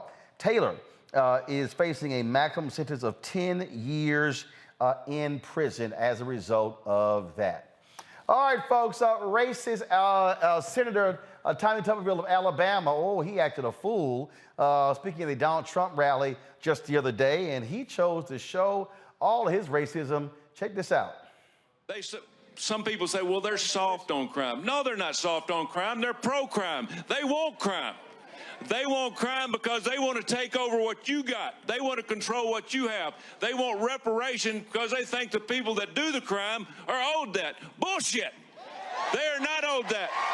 Oh, the white folks cheering. Look, I keep everything he said. I told y'all in my book, White Fear. Did I not tell y'all what this is all about? I told y'all this is the whole deal. All right, here's the other racist, Marjorie Taylor Greene from Georgia. Hear this fool. Joe Biden's 5 million illegal aliens are on the verge of replacing you, replacing your jobs, and replacing your kids in school. And coming from all over the world, they're also replacing your culture. And that's not great for America. Oh, they're replacing you and your culture. Y'all now understand my book, White Fear. White Fear, how the brownie America is making white folks lose their minds. Hello. They are just speaking point blank. Now, that's what we always seeing. And the thing here, Congo, is they're showing who they are. And guess what? That's the Republican Party. That's their voters. And so what Tuberville is saying, what Marjorie Taylor Greene is saying, it's not out of the ordinary. This is who today's Republican Party is. Because those folks cheering, those are their voters. They are absolutely pushing those buttons of white fear. It's what Dr. Maya Angelou said. When someone shows you who they are, believe them. And not only believe them the first time. And to be quite honest, Roland, I mean, we've been doing this, not you in turn, I'm talking about mainstream media, at least since Trump was running. All of this, oh my gosh, I can't believe this. How could they? Blah, blah, blah. They don't call them out. They just keep putting these guys on to get ratings. And you have been one of the few people out there who's been calling it out, actually attacking them every time it's said. And on top of that, helping black people understand a mobilization plan to fight this. Because there are no more dog whistles. Everything is a bullhorn now. We know who they are. We've known for at least 5 years. Many of us have known a lot longer than that, especially going back with Trump to the 70s and the 80s. The question becomes, what are we willing to do about it? What pressure are we putting on their sponsors? What are people doing in this mainstream media to give other people like Marcus Flowers, who's running against Marjorie Taylor Greene, a platform to be able to speak up, who's a dedicated citizen of this country doing incredible work? The media, what was the former head of CBS who said, like, the Trump circus may be bad for America, but it's great for CBS and its ratings? They're doing it all over again. And we have to use every platform that we have to attack them verbally, to call them out, to call out their sponsors, and most importantly, mobilize to vote, because they are showing clearly that they want to take us back and take any rights. And look, and Tuberville, a man who, exploited black people through football, and that was your claim to fame. We don't want what you got. We just want equality, and just get out of our way, and we're going to keep doing what we need to do. Absolutely. And look, Julian, I keep telling people what Donald Trump did was he opened the doors, tore the hinges off, and said, hey, let your racism flag fly. There you go. I mean, he unleashed a beast. The beast was always there, but was somewhat tame and knew better than to do certain things. But he unleashed the beast and probably gave it, some kind of stimulant, because he had everything has been on a fast track in terms of taking away our rights, talking racist nonsense. I mean, Tuberville, when you look at the composition of the state of Alabama, he is a walking proof of gerrymandering, of anything negative about the vote you can think of. Black Alabamans are not proportionally represented, and we talked last week about the congressional district that they're trying to take. And Tuberville, as Obakongo said, he exploited black people with his football career. I don't care so much about that. He does not belong in politics. He and Herschel Walker could have an ex-football, not too bright senators convention. Well, again, we know who they are. Renita, again, I keep telling folks, this is why I wrote the book. This is going to continue. This is like not out of the ordinary.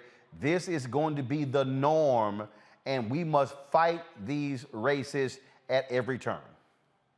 Absolutely. No, you're right. This is going to continue. This is the norm and has been the norm.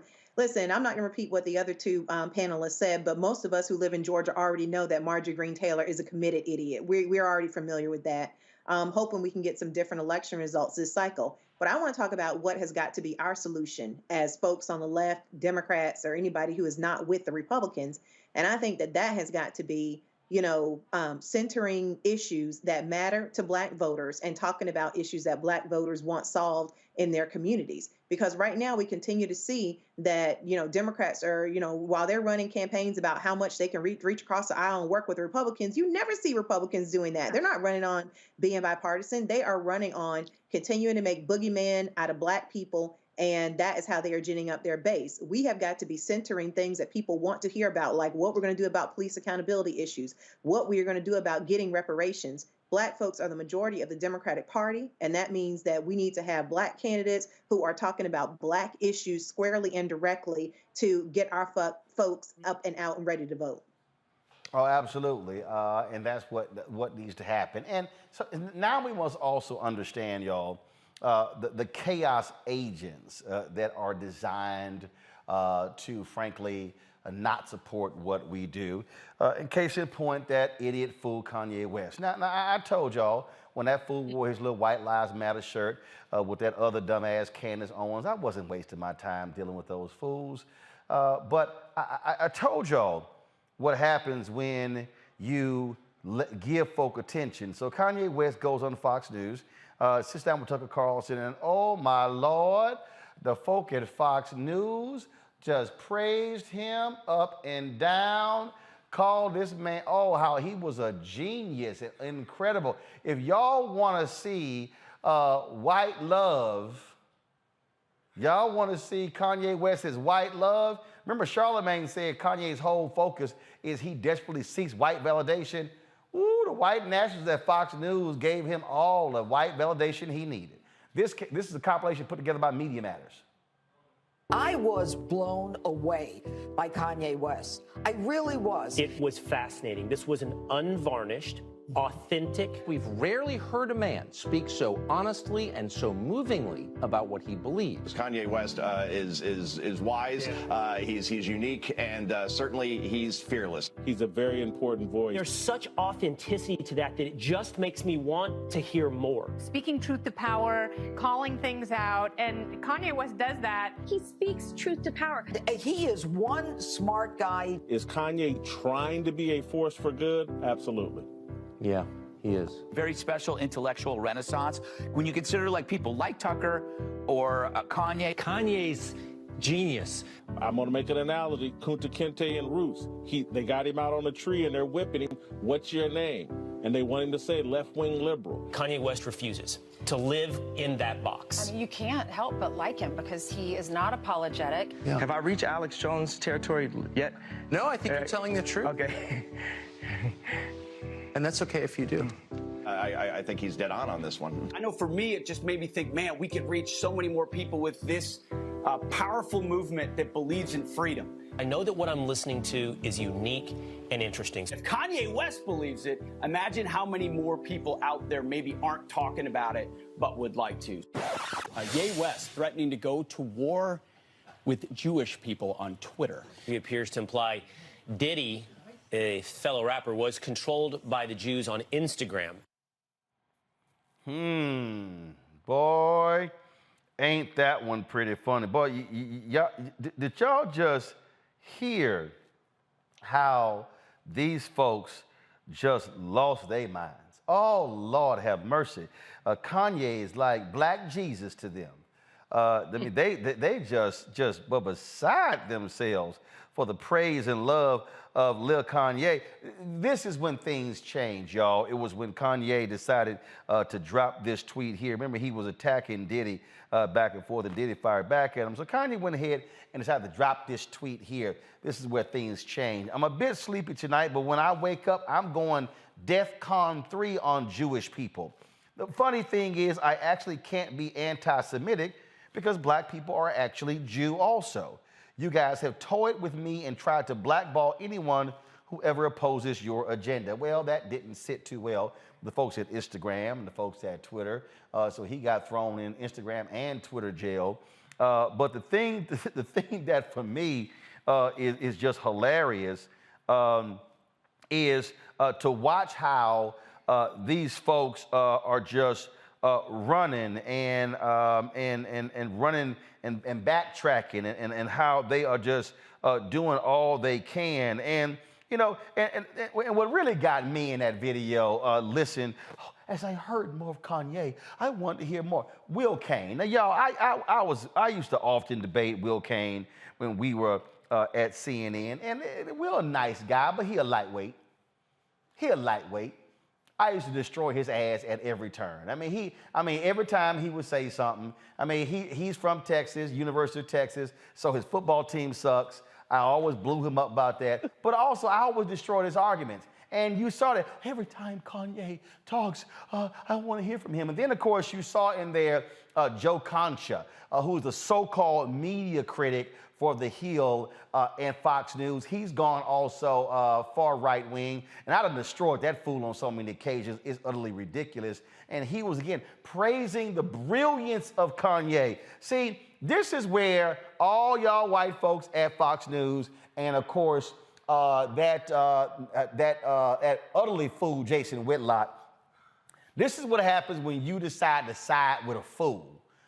You side with a fool will make your ass look real stupid. And that's exactly what happened here. We are dealing with somebody deranged. And just understand, it's all about, I told y'all, it's about the attention. It's about what they do. And then, you know, then you got that really other tired, trifling fool, Candace Owens. If y'all want to hear something stupid, listen to this fool right here.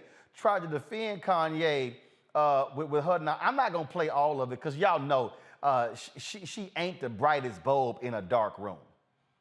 I mean, if y'all truly want, if there's a match made in heaven, is Candace Owens dating Jason Whitlock. I mean, those two can go to the Clarence Thomas prom at any time. But just listen to this fool.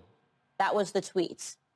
And people subsequently demanded that the tweet be taken down for anti-Semitism. Now, if you are an honest person, you did not think this tweet was anti-Semitic. You did not think that he wrote this tweet because he hates or wants to genocide Jewish people. This does not represent the beginning of the Holocaust. That's if you're an honest person, you'll admit that. You will admit that, right? If you're an honest person, when you read this tweet, you had no idea what the hell he was talking about. I had no idea when I read this tweet what the hell he was talking about. This tweet inspired questions, not answers. First and foremost, right there. Okay, so here's the deal. Candace, that's probably the first time. We agree. We don't know what the hell he's talking about. We never know what the hell he's talking about. We don't know what the hell you talking about.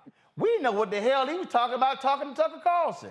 We never know what his crazy ass talking about. Why? Because his ass ignorant, just like you. Now, I can't wait for Ben Shapiro, who is Candace's boss, who's Jewish, who's always commenting on anti-Semitism, cannot wait for him to break down the whole Kanye deal. But the thing I love here, Julian, Omakongo, and Renita, and Cleo, stay here for this segment, is I love how, oh, Lord, they were holding Kanye West up like he was they Nelson Mandela. And then when they sided with a fool, Julian, it was kind of like, it was sort of like that beam from The Simpsons, you know, back into the bush, like, what the hell are we thinking? They all running now, and trust me, they ain't gonna be praising Kanye when he goes full ignorant ass Kanye. Go ahead. You know, it's hilarious, Roland, because I couldn't believe the clips you compiled were these folks who, not that they're bright or anything, but should have known better than to praise Kanye to the heavens. All I have to say about him is this. I am certain that his mama is rolling over her grave. She was a serious Black woman academic, taught African-American studies. I'm sure something happened to him somewhere along the way, perhaps when she passed, but his... No, it wasn't when the boy got a mental... He's mentally sick, and we're going to call it what it is, and I guess he's trying to get the Mel Gibson Lifetime Achievement Award.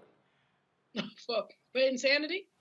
I don't know what the hell he's doing, but I'm gonna call it what it is. But what I'm not gonna do is call this fool his intellectual prowess and all those phrases them dumbasses at Fox News was throwing around. I mean, the boy done said he don't read books. See, this is what happens when y'all keep calling everybody a genius. Just because your ass make music don't make you a genius. So maybe you want to say a musical genius or whatever, but for me, I don't really give a damn other than probably 2 or 3 songs he got, but that's just me. But on Congo, that's what you're dealing with. He's a fool. And when you see Fox News praising anybody black, we need to have a big old neon sign. Beware, praise of the Negro at Fox News. No doubt. I mean, for them, I mean, he's the rap version of Herschel Walker, to be quite honest. And really, at the end of the day, what Candace Owens was doing, that was also kind of a CYA moment because she was kind of backtracking because she didn't want people coming for her with this anti-Semitic smoke as well. And when you see what's happening with Tucker Carlson and all of these guys, they will do anything to pick any one black person, call them a free thinker, call them liberated. Jason Whitlock had that Kunta Kinte comment. And really, at the end of the day, what bothers me about a lot of this is the way that Kanye is being shut down for his anti-Semitic comments, which he should, but has not gotten the same level of disdain and being shut down in these spaces like Instagram and Twitter for his anti-blackness. For, the slavery as a choice, the White Lives Matter shirts, and all of these other types of things. He's been coming at us before he was going at them. And so he deserves to get what's happening now, but I wish we would also, in our own community, do a better job of policing people within our community when they step out of line. And Roland, you don't care who it is. Obama, Kobe Bryant, LeBron, the same people you praise, when they do right, if they do something that you feel doesn't help the culture, you speak up on it. And more of us need to do that as well. And so Kanye's getting what he deserves now, but quite honestly, it should have happened a lot sooner, in my opinion. Renita, I'm just getting a kick again how they are just, treating Kanye West like he is just this unbelievable intellectual force, and then, Jason Whitlock, he is doing these things for the good. Boy, sit your fake ass down. Yeah, no, I'm with Congo, except I do, to me, this is hilarious that this has all happened. It's not hilarious what he's putting out there, but it's hilarious how far they went to lift him up, as they do anytime they get any black person who is putting out anti-blackness and who is high profile. So, of course, in their minds, for white conservatives, anybody like a Herman Cain, Ben Carson, Candace Owens, any of these people, they're authentic when they are, talking about running down our communities and talking about black people in really negative ways. And so this is just what we've seen as par for the course. But like Congo touched on something that was very important, which is that it is very interesting that, with this one tweet, he has been, attacked, rightfully so, from so many different areas, but he has been putting out constant disinformation and nonsense about black people for quite a long time, dangerous information like, slavery wasn't that bad, things like that, and that was just allowed to go on. And so I just would like to see the same level of outrage every time that he is, putting out misinformation. But, they wanted him. Black people have been saying that something has not been right with Kanye for a while. They wanted him. Now they got him. So they're stuck with him. All right, Cleo, before I go to you, I want to show you this Fox News hopscotch because they were like, oops. I mean, so watch these fools at work. Listen to y'all. It was your Friday night. You didn't have to get up early, so I assume you stayed up late-ish for you. You probably watched Tucker and Hannity, and so that means you probably saw Kanye's interview. What did you think? I did. I watched the entire interview, and I know that I watched part 1 and part 2. Yes, he jumps around a lot, but I do think, he's not dumb. He's really smart. I thought his message was a spiritual message, really, to embrace who God created you to be. He's not conventional. He teaches to think outside of the box. He gives examples about his children, reject conformity, and be yourself. It's actually a beautiful message. I encourage everyone to really listen to it. he'll focus on one subject and then he'll jump to another subject, from running for president to Elon Musk to his kids and his schools and big pharma and farms and our food. But it's really, if you just watch it and you listen to what he's saying, the message is beautiful. He's saying we're all sheep and we need to be guided by God and focus on what God created you to be, who you were in the womb, and really embrace those thoughts and those messages that God has given to you. And we're all created uniquely. There are billions of people in this world, and we each have our own fingerprint, which is amazing if you think about it. And we have so much power in our own bodies to make this world a better place. And if we all did that and weren't conformed and were objective about things, instead of just conforming to our schools and conforming to our government, then I think this world would be. Okay, let me tell you, Cleo, Ainsley Earnhardt is truly one of the dumbest people on Fox News. And that's saying a whole lot when you got Peter Hegseth and Janine Pirro and some other just airhead. You got supreme airhead Kayleigh McEnany. But this child right here, she take the cake for being, I think, the dumbest person at Fox News. But don't you just love how, you thought she was describing Mother Teresa or Jesus? Well, there's a few things that are very clear here, and there's some things that are not so clear. What's clear here is that white supremacists, strange people who believe in the myth of that superiority need people like Kanye West. Now, he kind of messed up in their eyes when he dropped the Jewish bomb. They didn't expect that, of course. But when you got to remember that earlier this week, he and Candace both were walking around with some fashion show with a White Lives Matter shirt. That's like what's it called? Something act when it's sexually. It's called the word ends with act. I can't think of the word right now. But anyway, that's like sexually charging to white supremacists when they see black people act like this. You might remember that every now and then during an election, they bring out Lil Wayne, who has no political analysis, but he's willing to say something anti-black. And that's why he's there, and that's why they love Kanye West. They don't even know Kanye's music. They don't even know why he's called a genius. What they're calling genius is that he's willing to be anti-black, and that's the part that's obvious.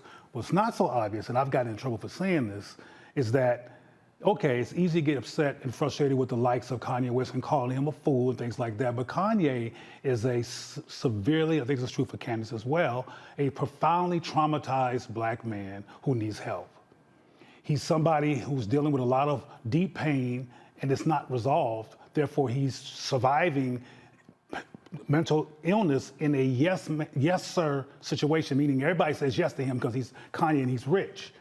But the bottom line is there's some very devastating blows that happened to Kanye that I think we need to take a look at. For example, he tried to show racism in the Republican Party and in the presidency when he said George Bush didn't like black folks back during. Yeah, so George Bush hates black people. After that, he tried to expose racism in the video award system when Taylor Smith, I think her name was, got an award that he thought Beyonce should have gotten, and that it was racist. And in both instances, when he stepped out from the system and said something for black people, he got crickets. Not only did he get crickets, follow me, the first black president of the United States called him a jackass. I believe personally that along with his mother dying, were very, very traumatizing and confusing for him. And he finally got to the point of, F y'all, I'm gonna go to the other side. And though Obama dissed him, Trump embraced him. And that was his unconscious, unfortunate revenge for having been dissed by the first black president. Now, I'm not justifying nothing. I'm looking at this from a behavioral perspective, and I'll end by saying that calling him names and being mad at him and people like him and Candace and others is not the answer. We need to look at why black people dissolve into this kind of anti-blackness. And there's a reason for everything, and often we don't get into those reasons because we get too upset and judgmental to actually deconstruct that behavior. And white people love that behavior. See, what I make clear is I don't feed the beast. And so the reason and again, I chose last week not to even deal with him. I did media interviews with the Breakfast Club, other places. Everywhere I went, they asked me about Kanye. I said, I don't give a damn about Kanye. He ain't got no impact on the election. He ain't got no impact on nothing else. I don't give a damn. But the reason I'm talking about this, because I'm trying to show folk what happens when you have white nationalists on Fox News who are, but they are quick to find a Negro to say, oh, he won ours. That's why they love him, some Jason Whitlock. Yeah. Oh, they love, when you see them over there doing that dance, and oh my goodness, they in love with him. But I want to show you this here because this is from Fox and Friends Zone. I played a little bit clip earlier. And again, I'm gonna show you how Will came, this Rachel Compost Duffy, and how Peter Hegseth. If y'all want to see how three people utterly embarrass themselves together, okay, if you want to see what standards and so-called journalistic practice looks like at Fox News, y'all gonna get a kick out of this one. Watch this. Let's see here.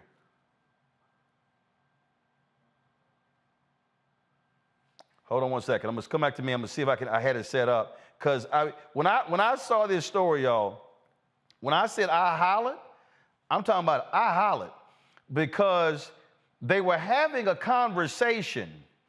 They were having a conversation about the tweets. But then what happened was they hadn't actually read them. And then they were told, so watch this. See if I can skip this ad. Okay. All right. I'm trying to skip this ad here. They got all these ads on here. Okay, here we go. Did y'all have it now? The last several years is, and I don't know, because I haven't seen these posts by Kanye. Something is branded racist or anti-Semitic, you know what I mean? But you never really see the original source material because in a media account of it, they don't repeat whatever it is. Right. This is a real trend over the last couple of years where the headline will say a certain thing and then you read the article and the article is conclusive, meaning it was racist, it was anti-Semitic, but the supporting evidence is never provided. And the only reason I say that is because I don't trust everybody making the calls. I'm not saying it wasn't anti-Semitic. I don't know because I don't get to see the original source material. It's censored. Okay, y'all, it was available to be seen. So Will Cain literally went on television to discuss a topic and then said, oh, I didn't see it, but I'm about to opine on it, and it's wrong, it got taken down, although I never saw it. Okay. I think that the new journalistic standard is don't repeat it if it is considered racist or anti-Semitic or whatever it may be. So therefore, just as a consumer, you don't ever, you just have to trust the storyteller. Yeah. You don't actually get to see the story. Well, I'm sorry. Okay, I'm sorry, y'all. This fool just said, sorry, y'all, I ain't read the tweet, but I'm discussing the tweet I haven't read. And then it's a shame because when the media talks about it, they never actually show you what he said. Your ass media! You're literally on the #1 cable news network, news in quotation marks. You are media. And you're like, the media doesn't show. Y'all not showing it. Will Cain, oh my God. Dude, do you know how stupid you sound? You literally sound like an idiot discussing a post and you go, I haven't read it. But it's a shame where we talk about things and the media never shows it. Y'all don't show it. Let me play the rest of this stupidity. Question that Kanye or Ye was going to have to be taken down after what happened in the Tucker Carlson interview, after wearing that shirt. He just crossed every line that you're not allowed to cross, and he exposed BLM for its corruption. He talked about pro-life issues. He has to be taken down. My understanding, Will, of what he said is that he claimed that his buddy P. Diddy, who you saw there in the Instagram post, was being controlled by Jewish, corporate Hollywood types. That was what I understand what was the statement, which then they said was anti-Semitic and, referenced some tropes. And so then they had to cut him down. Again, we're in this weird era where people can't just say what they want to say and take responsibility, for what they said, whether it's with the sale of his shirts or his companies, whatever. But this idea that you have to just shut down his account is just, it's totally totalitarian, totally anti-American. Oh my God, I'm just so sorry that people just can't say what the hell they want to say. I mean, look, they just want to call you the N word, call you the K word, call you the B word, call you whatever you want. Look, I don't understand. Why can't people just say what they want to say and then they just sort of take real responsibility of it? But how dare they take down something they might consider to be racist? Oh my God. What in the world must be done? What must we do? Oh, I'm sorry. Were there any Fox News people who were fired for, sending, pics of their penis around? I don't know. Eric Bolling? I don't know. Ed Henry got fired for sexual impropriety. I don't know. Bill O'Reilly. We can keep going. Were there any Fox News people who made racist comments and then they no longer employ it there? Yeah, I think so. Wasn't Bob Beckel, did he make some sort of racial comment and got taken off the air and got fired?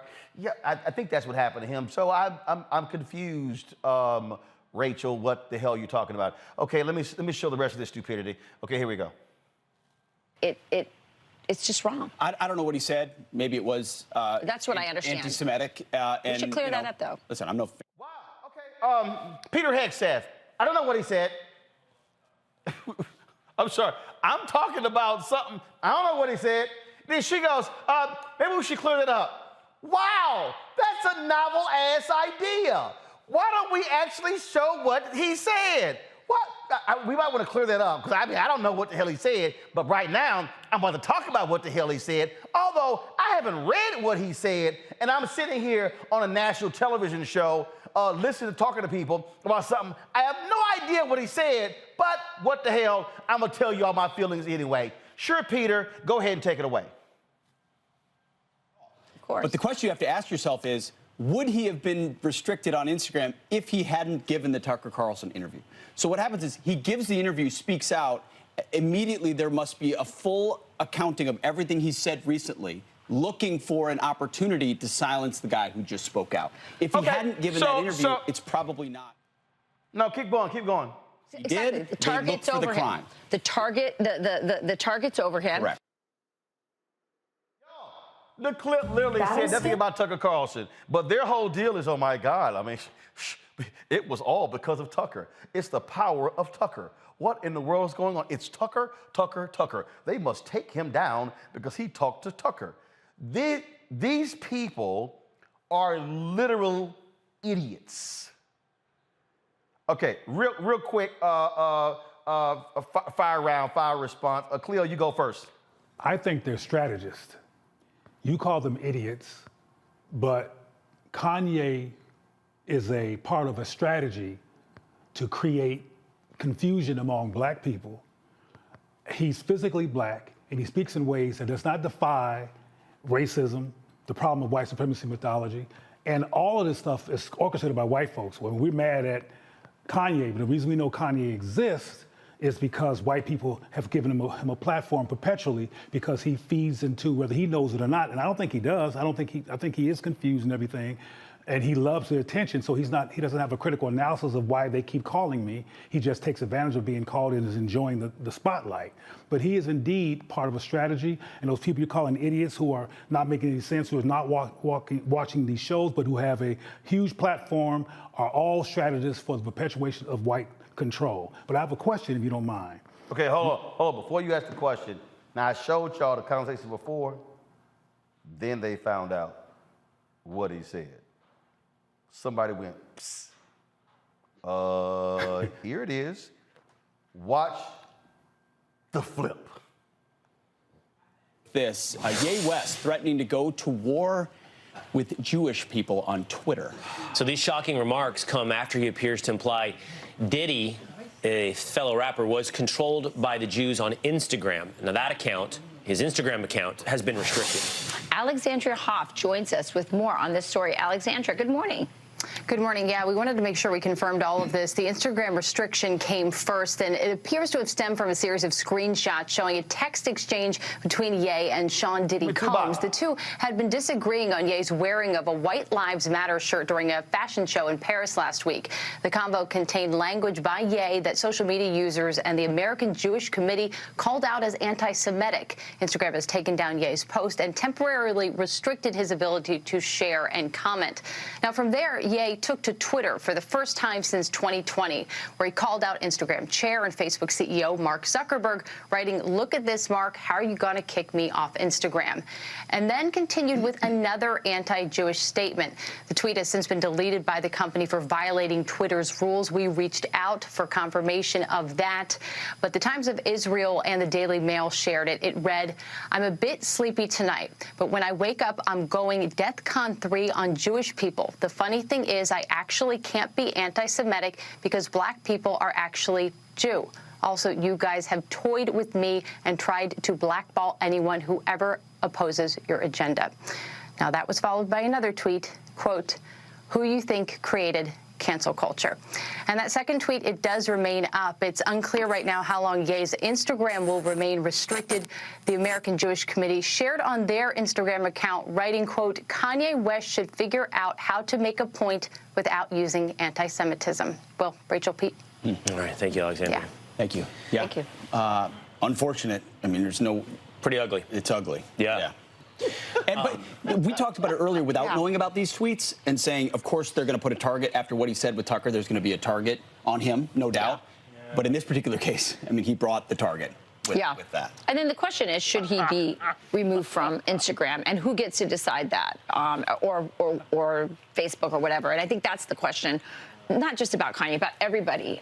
You know, what are the standards? Who sets the standards? And how is social media being monitored? And one could argue, if you are really interested in exposing and diminishing racism or anti-Semitism in the world, that you're better off knowing that it exists.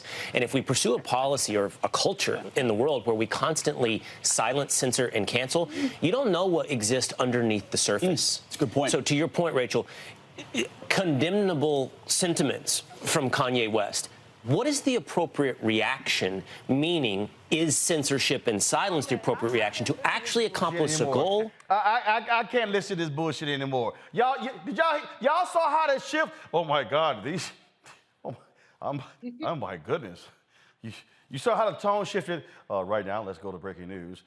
We've actually discovered what Kanye said. We looked like complete assholes a little bit earlier, so therefore I must change the tone in my voice because now this thing is a lot more serious than I thought. A little bit earlier, I was playing around, joking around, just sort of like being flippant about it. But oh my goodness, I saw what he said. And Jesus, my goodness, what are my Jewish friends and colleagues going to say now? Because I look like an asshole defending him just 30 minutes earlier because I was too stupid to go on the air to actually read the stuff first. Now, my goodness, I mean, the things that he said, that was just, I can't believe it. I mean, my goodness, what, you know, we thought they were going to take him down because of Tucker, but looks like he just sort of took himself down.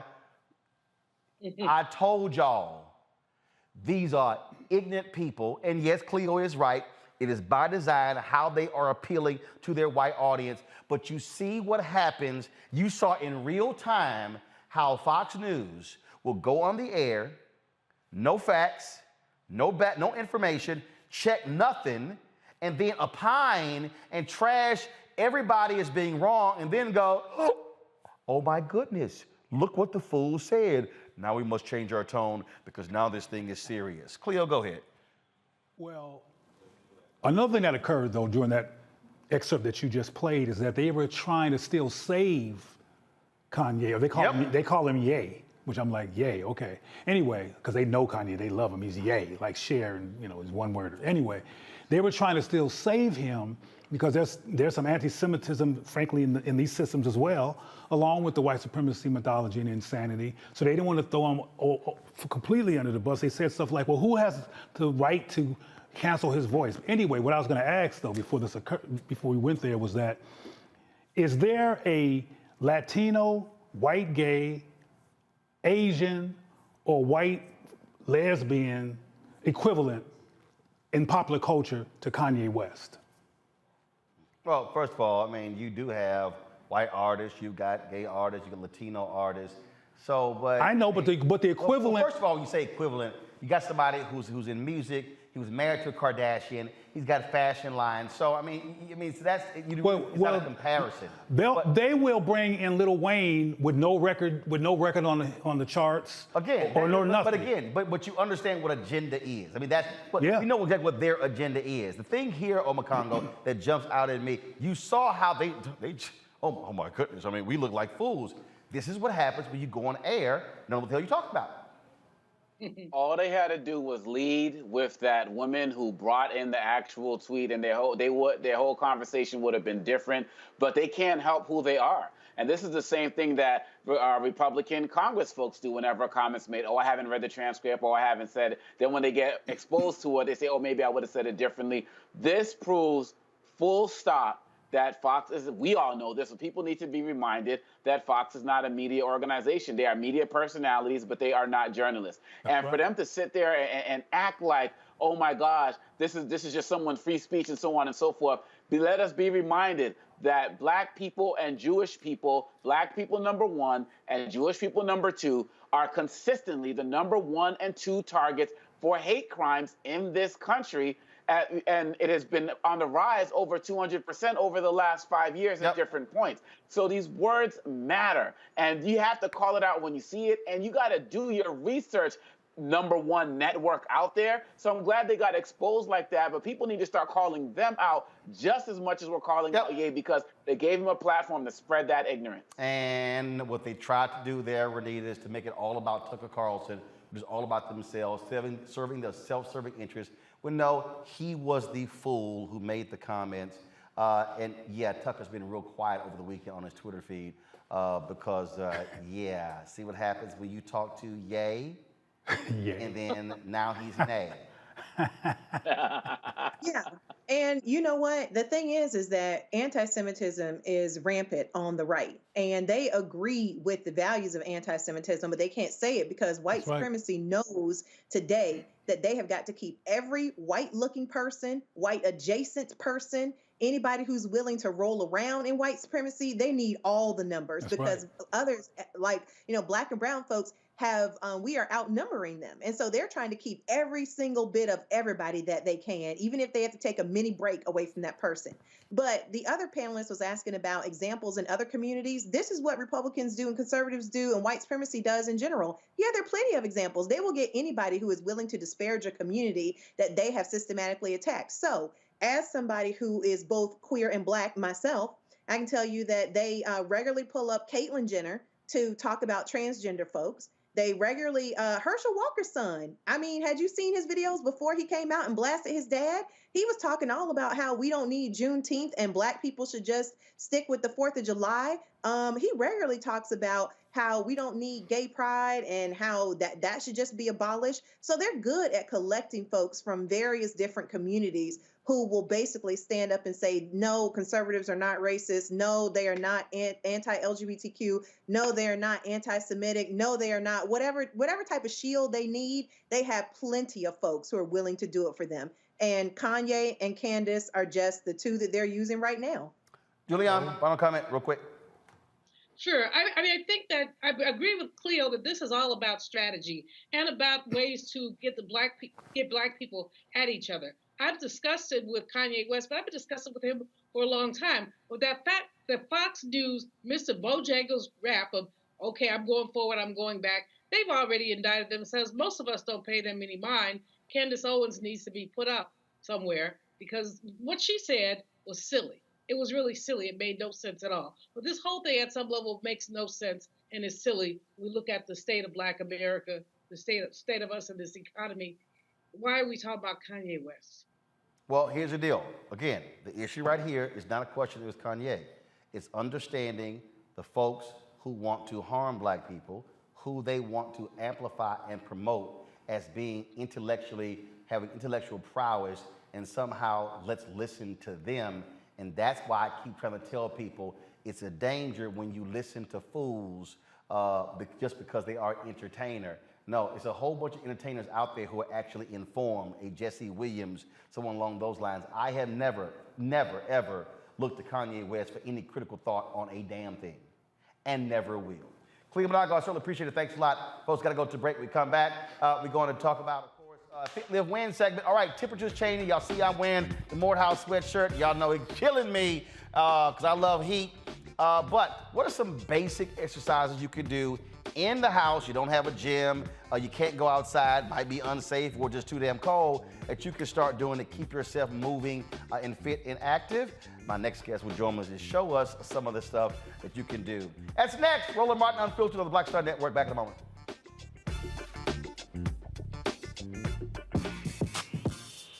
When we invest in ourselves, our glow, our vision, our vibe, we all shine. Together, we are Black beyond measure. Hi, I'm Dr. Jackie Hood Martin, and I have a question for you. Ever feel as if your life is teetering and the weight and pressure of the world is consistently on your shoulders? Well, let me tell you, living a balanced life isn't easy. Join me each Tuesday on Black Star Network for A Balanced Life with Dr. Jackie. We'll laugh together, cry together, pull ourselves together, and cheer each other on. So join me for new shows each Tuesday on Black Star Network, A Balanced Life with Dr. Jackie.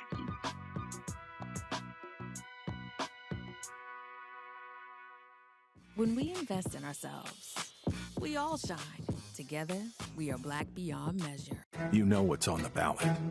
It's not just legislation and policies we believe in. It's democracy.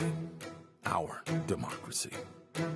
There's a choice on the ballot between freedom and fear, between cruelty and compassion, between chaos and community, between voting or violence. And the end of rights generations have fought for. The extremists have a plan, a roadmap for a nation where your voice is silenced and your vote is a memory, where they count their votes and cast ours aside. That's why this year, this fight, this vote is so important. Register, engage, volunteer, fight back against the disinformation and despair, and most of all, vote, because your vote is all that stands between our future and theirs. It's Kim Whitley. Yo, what's up? This your boy Ice Cube. Hey, yo, Peace World. What's going on? It's the Love King of R&B, Raheem Devon, and you're watching Roland Martin Unfiltered.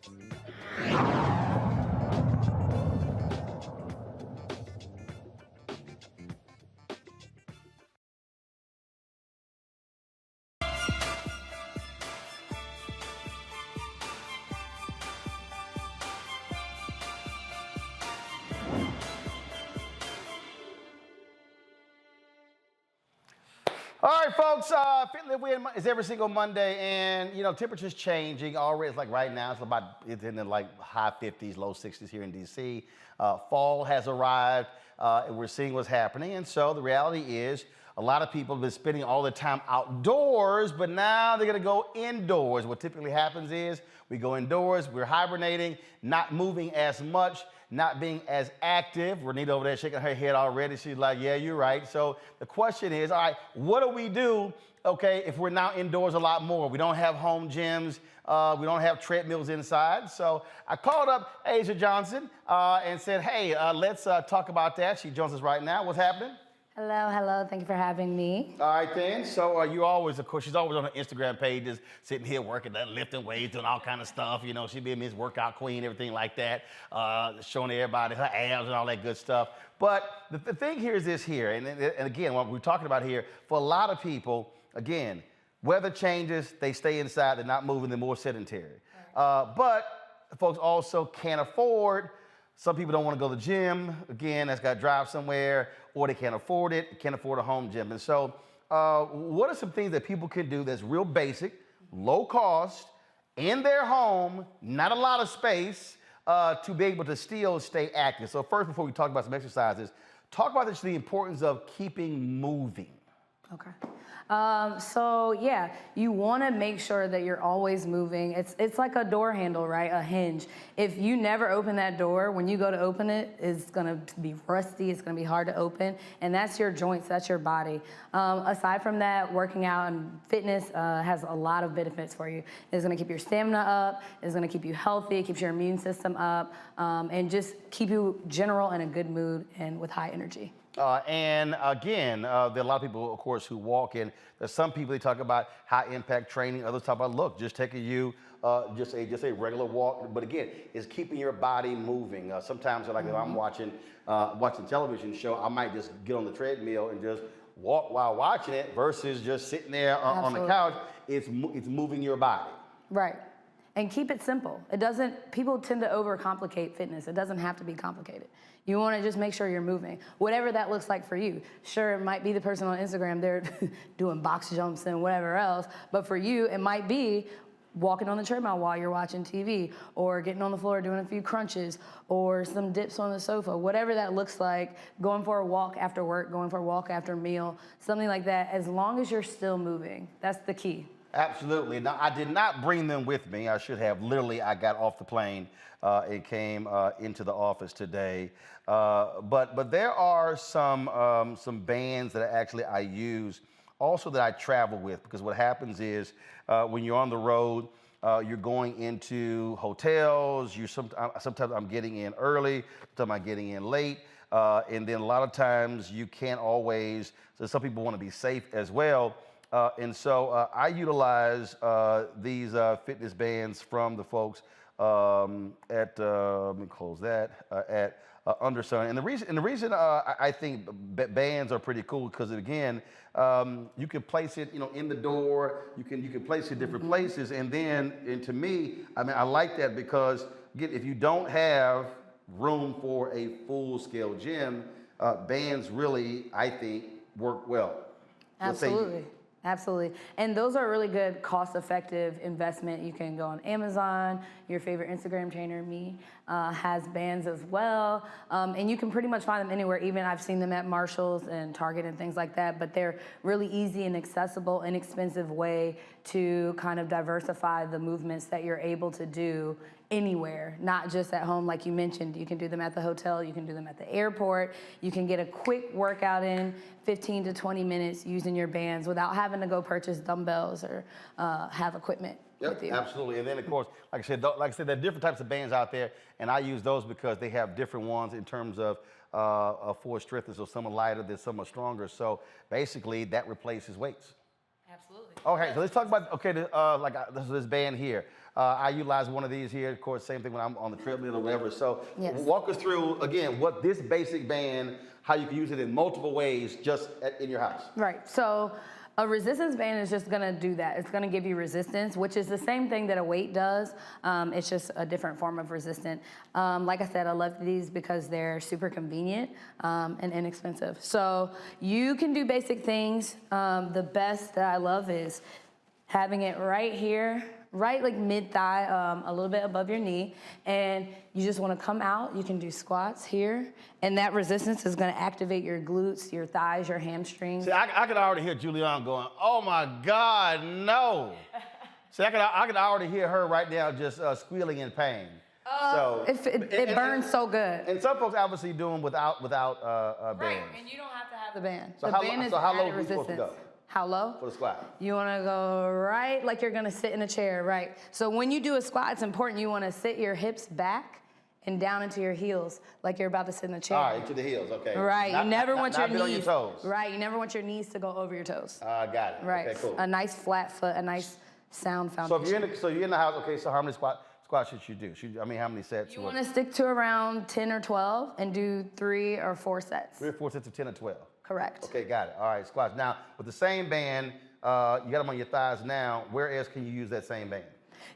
This type of band, this is a resistance, a weighted resistance band. Right. So you definitely want to keep this one around your hands. Now they do have rubber bands they're like little rubber loops and they're a little bit thinner. You can put those right around your wrist. You can stand up. Right. move them out. That's gonna work your back. You can bring them over your head, come here. And even the clip that you showed of the longer bands, the long bands, you can put those, you can have them give you some extra resistance when you're doing squats. You can put them around your shoulders and use them when you're doing push-ups.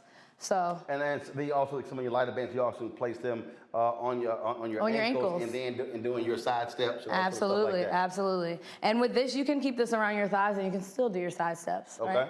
So it's just going to add a little bit more resistance for you. But all of those exercises you can do at home without the band or with the band. All right. So what other home exercises can we do? Let's just say that's not bands that gives us a good workout to keep the body moving. What we got? So you want to make use of things around your house, right? So your steps, your sofa, your kids, whatever you have access to make. Stand right there. What do you do? You smack them? Let me hold you real quick. You know, you could absolutely hold your baby. It could be a game for them. They're on your back. You're doing squats, whatever you want to do. Say, for instance, you have your sofa. You can come here, place your hands here, and you're going down and coming up. Simply working your arms, right? You can use your sofa to help assist you with push-ups. You can also use your wall. Sometimes people are intimidated by push-ups because it's kind of tough. Okay, so when you say, so how do you use the wall for the push-ups? Let's see. Can I use the wall? Okay, use the glass wall. Okay. Let's see, Anthony, which way you get a shot of? Okay, go ahead. All right, we're gonna use the glass wall right here. Okay, so you just come to your wall right here. You got the shot? All right, zoom in. Yeah, we got robotic cameras in here, so right. We didn't plan that one yet. So, okay, so as opposed to doing the push-ups on the floor, ground, you can modify them, and you're coming against the wall. Against the wall. So spread your feet, and you're just pushing yourself into the wall, pushing back up. All right. Exactly. Cool. Perfect. And so that's a modification that you can do instead of doing traditional push-ups on the ground.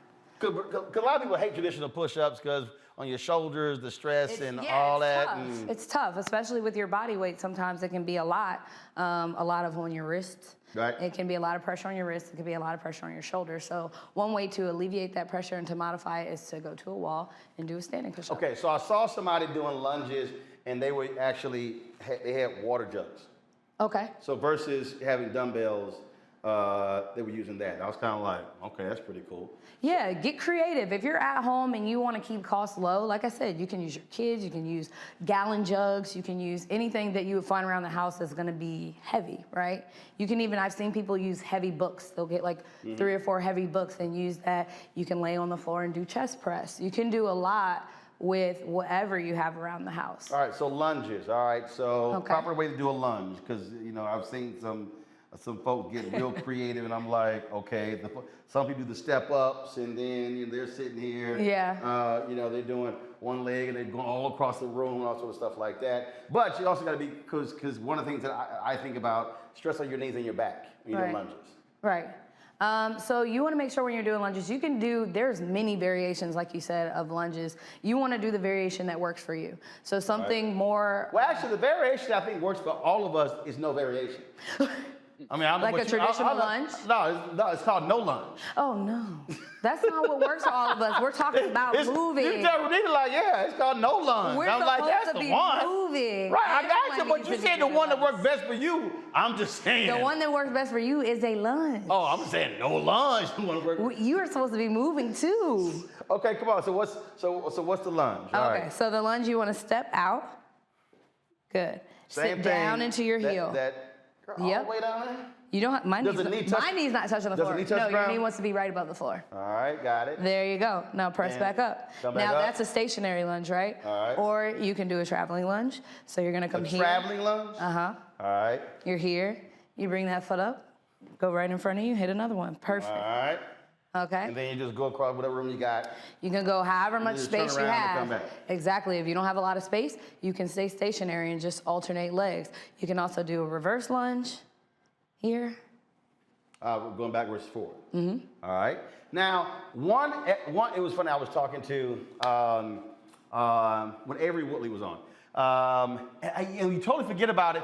Go to it right now, right here. The video playing. We always forget about jumping jacks. Yeah. So we were talking about cardio. And again, it was crazy. I was, we were talking, we were getting ready for her segment, and she said, oh, do 6 sets of jumping jacks for 30 seconds. And I was like, jumping jacks? And it just reminded me back to elementary school, junior high school. Yeah.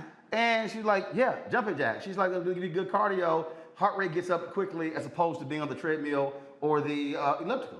Absolutely. Did you do them? Yeah, I did them, but it was just when she said it, I was like, damn, I never thought about jumping jacks because again, and then we did it. It was like, yeah, it was real quick how fast the heart rate went up, and it did it for 30 seconds. And I was like, oh, I mean, it's just something that you just don't think about, and that's another, I think, exercise that you can do at home. Absolutely. No space. Absolutely, and that's what I try to reiterate to people a lot is keep it simple. Like, you don't have to, I know we see so much all the time. Everyone's always on Instagram and Facebook, and they have the fitness on demand, and it's always these super complicated workouts. But it doesn't have to be that. You can literally do jumping jacks. You can do high knees. You know, in PE class, they used to have you do just like that, jogging in place. No, this is a high knee right here. Oh, come on. Right. First of all, that's people who get ready to be in the HBCU marching band. And that was exercise they had to do. All right, so high knees, you can do jogging in place. High knees, jogging in place. You can do the jumping jacks, like you said, push-ups, sit-ups, lunges, squats, wall sits. Make use of the stuff in your house. There's so many things. Okay, wall sit. All right, what the hell is a wall sit? It's exactly what it sounds like. So the wall is supporting your weight. Right. And you're sitting here. And that's going to... You're going that low? You can go as low as your body will allow you. Wait, it was so funny. I think it was Avery and Jim Jones. They were like, "Yeah, Roland, you're not going low enough." They're like, "That's a wall sit." That is like, no, that ain't it. That ain't it. You ain't going low enough. You want to get low enough that it's engaging your core, it's engaging your hamstrings. Oh, and I was feeling the hamstrings, and I kept telling, "How you gonna tell me I wasn't going low enough?" When I felt those damn things 3 days later. I'm like, I was going low enough. Well, you have to push yourself sometimes. Gotcha. All right, let's see questions. Renita been shaking her head the whole damn time. So you go ahead and get the first question, Renita. Listen, I'm trying to do better, and I appreciate these segments you do every Monday to help us all do better. So my question is this: if you only have 15 minutes, what would you suggest somebody does? Because you'll hear people on Instagram talk about if you squats fix everything, just do squats, just do squats. So if you only have 15 minutes, what would you do? All right, 15 minutes is all you got. All right, and that's a good one because sometimes, like when I'm rushing and I did get my workout in the morning, calls start coming in, and it's like I gotta come in here, and I'm like, I can't do an hour, and you talk yourself out of working out as opposed to saying, you know what? And something I was like, you know what? You just do 30 versus the hour. But you got 15. All right, so let's see, what should we do in 15 minutes? In 15 minutes, you can do something really quick and simple. You want to do full body workout, right? So you might start with something that's cardio to get your heart rate up, get that blood pumping. So say jumping jacks. So you can say jumping jacks, right. After that, you want to work your core, right? Okay, so we're doing jumping jacks. All right, here, or are we doing the full arm and stuff? It all depends on what your body will allow you to do. Cool. So everybody's at different fitness levels. You should do what's comfortable for you. Not comfortable in the sense that you're like, oh yeah, this is good, that's all I'm gonna do. But comfortable in the sense that my body will allow me to do All right, this. jumping jacks. Okay, jumping jacks. Then we want to throw in some core. So you can do sit-ups, you can do planks, one or the other. There are lots of different plank variations, lots of different sit-up, lots of different sit-up variations. But I do a plank before I do a burpee. Okay. Okay. Then we want to hit the legs. Might want to hit the back as well. So we might mix something together. We might come here and just do a simple fly, right? And then go into nothing in our hands, just our hands, and then go into a squat. Okay. Okay. So jumping jacks. You said jumping jacks. Some kind of core workout. Trying to be like Spider-Man or something. When you do that, you want to make sure you're facing the ground and your squeeze at the top, come down. So and you'll feel that over time. So here you're focusing on your back. Got it. Yes. And then you want to do something with your lower body, and then of course like your core. A squat. You can squat, you can lunge, you can do glute bridges. What the hell is that? A glute bridge? That's when you're on the ground, so a glute bridge is here. You just like, I don't know. A glute bridge. Carol over here like, what the hell is a glute bridge? Squeezing at the top. That's a glute bridge. That's a glute bridge. I ain't know. Y'all the whole control room like, I ain't know what the hell a glute bridge was. Okay, all right. Let's see here. Julian like, I ain't doing none of this here. Come on, Julian. You're absolutely right, Roland. I ain't. I admire the sister. She's in fabulous shape, but that ain't for me. So you know what? Hold up, Julian. Julian, you can't do jumping jacks. I guess I could. Julian, you can't do a wall press. I guess I could. I know I hate planks. I cannot do planks. Planks. Okay, fine. You can't do planks, but damn, you can do jumping jacks. Well, I guess so, Roland, if you put it that way. But my question to this, if you put it that way. Julian, this segment is purposely designed for folk like you, okay? I done brought Asia here to do some basic damn stuff, and you like, that band, I don't know about that on my thighs, those jumping jacks, ain't it? How hard to put a band and just do this? The band might hurt, Roland. Girl, don't ask your question. I guess my question is obvious. Well, not really. What can you do that does not require that much effort, but you still want to stay in shape? What can you do that don't require any work? I said minimal. This is minimal. Is there anything less minimal than that? No. Is there anything that's less minimal than that? No. We are giving you, Asia is giving you the absolute basics. No. Congo, come on, ask your question, man. Lord have mercy. Thank you, Asia, for all you're doing to get people moving and committed to themselves. Going into the winter, my question is, what do you suggest? Everyone's going online, YouTube, Instagram, looking for workouts, but a lot of people showing these workouts are not qualified to do it. So people are injuring themselves because they're watching people who don't know what they're doing. Do you have any suggestions on how to find the right people on the platforms that people prefer? Absolutely.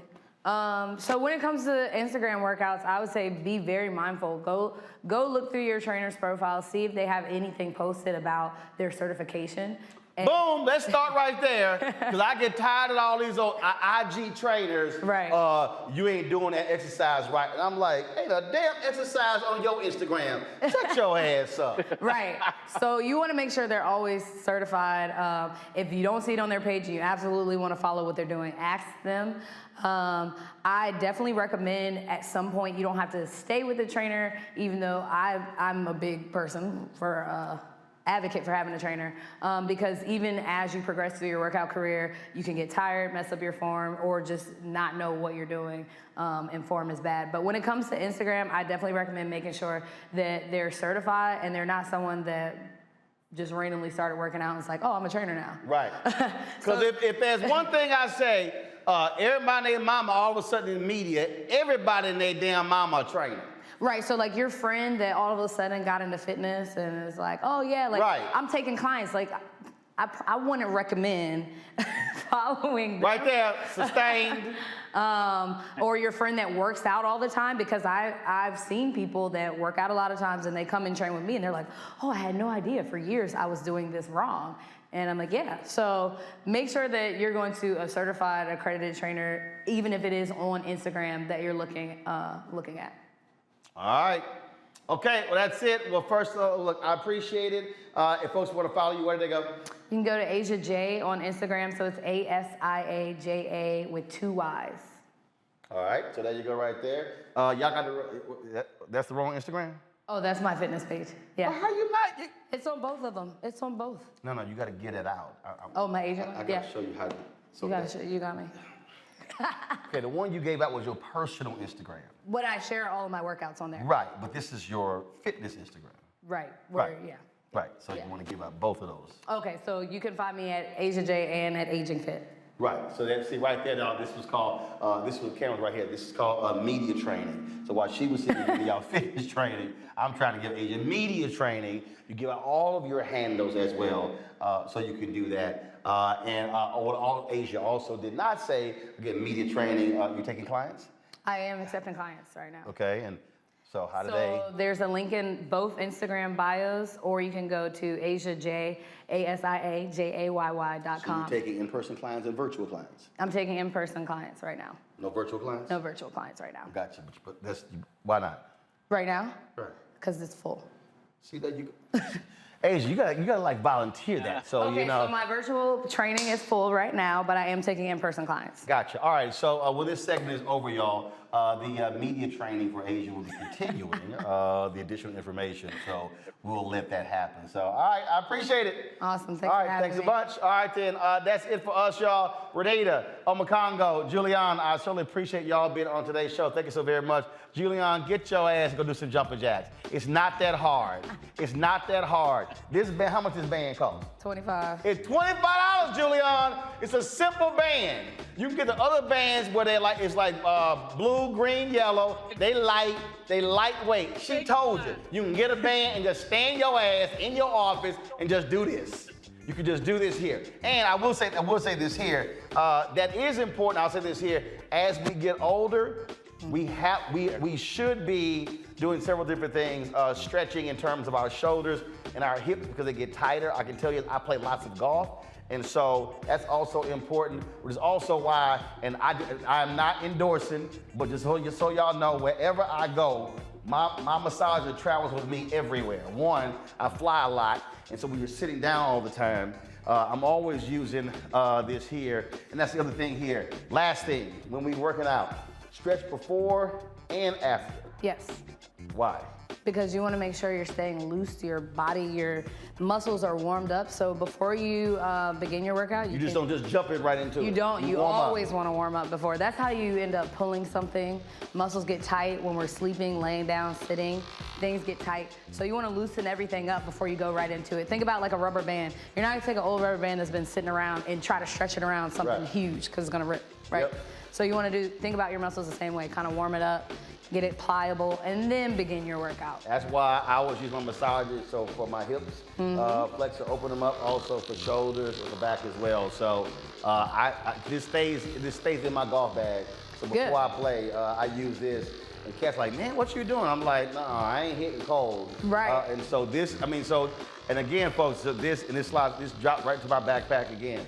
I travel a lot, and I will sit here and hit my calves, my thighs, my hamstrings, my whole body. I'll be they be jealous on the plane. I was like, oh, y'all should have got y'all one. But it is important for us to keep our body loose and not just jump right into it. So, all right, I appreciate it. All right, Thanks for having me. Appreciate it. All right. Again, that's it for y'all. This is for us. Renita, Omakongo, Julian, thanks a lot. Y'all don't forget, download the Black Star Network app, available on all platforms. Android phone, Apple phone, Android TV, Apple TV, Roku, Amazon Fire TV, Xbox One, Samsung Smart TV. Also, you can join the Bring the Funk fan club. Every dollar you give goes to support this show and what we do. Yes, you can see when you stretch, you can also reach your back. P.O. Box 57196, Washington, D.C. 20037, 0196. And no, Carol, you cannot borrow my massager. Get your own. Cash App, $RM Unfiltered. PayPal is R Martin Unfiltered. Venmo is RM Unfiltered. Zelle is Roland at RolandSMartin.com. Roland at RolandMartinUnfiltered.com. And get your copy of my book, White Fear, How the Browning of America is Making White Folks Lose Their Minds. Available on all platforms, please, so you can get that. You know how we do it, y'all. And so you can also order from a black bookstore. Download it, please. You can download it as well from the great folks at, hold up, I'm doing something else, y'all. From the great folks at Audible. And last one. Let me see here. Tomorrow, I'm going to be at Morehouse College tomorrow, y'all. Of course, having the conversation there. Y'all should be seeing the flyer right there. So look forward to with my man, the Black Men's Research Institute series, with my man, my frat bro, Dr. Walter Kimbrough. So be sure to check us out. And so I'll be there. Folks, that's it. I'll see you. Where you going? Wait to get back over here. I'll see you tomorrow. Yo, where you sneaking off? Where the hell you going? All right, y'all. I'll see you tomorrow. Roland Martin Unfiltered. I was in the show. You know how I end the show? Yeah. How I end the show? I don't know. Tell she don't watch the damn show. I was in the show and I say holla, okay? Okay. And you gotta holla it. 1, 2, 3. Holla! Holla. What? That was a tired. You didn't like that? That was a tired ass holla. I want to yell. That's the whole point. Holla like that. That's what it. She went howl. Holla. That's what I'm saying. That's what she went howl. Holla. All right. 1, 2, 3. Holla.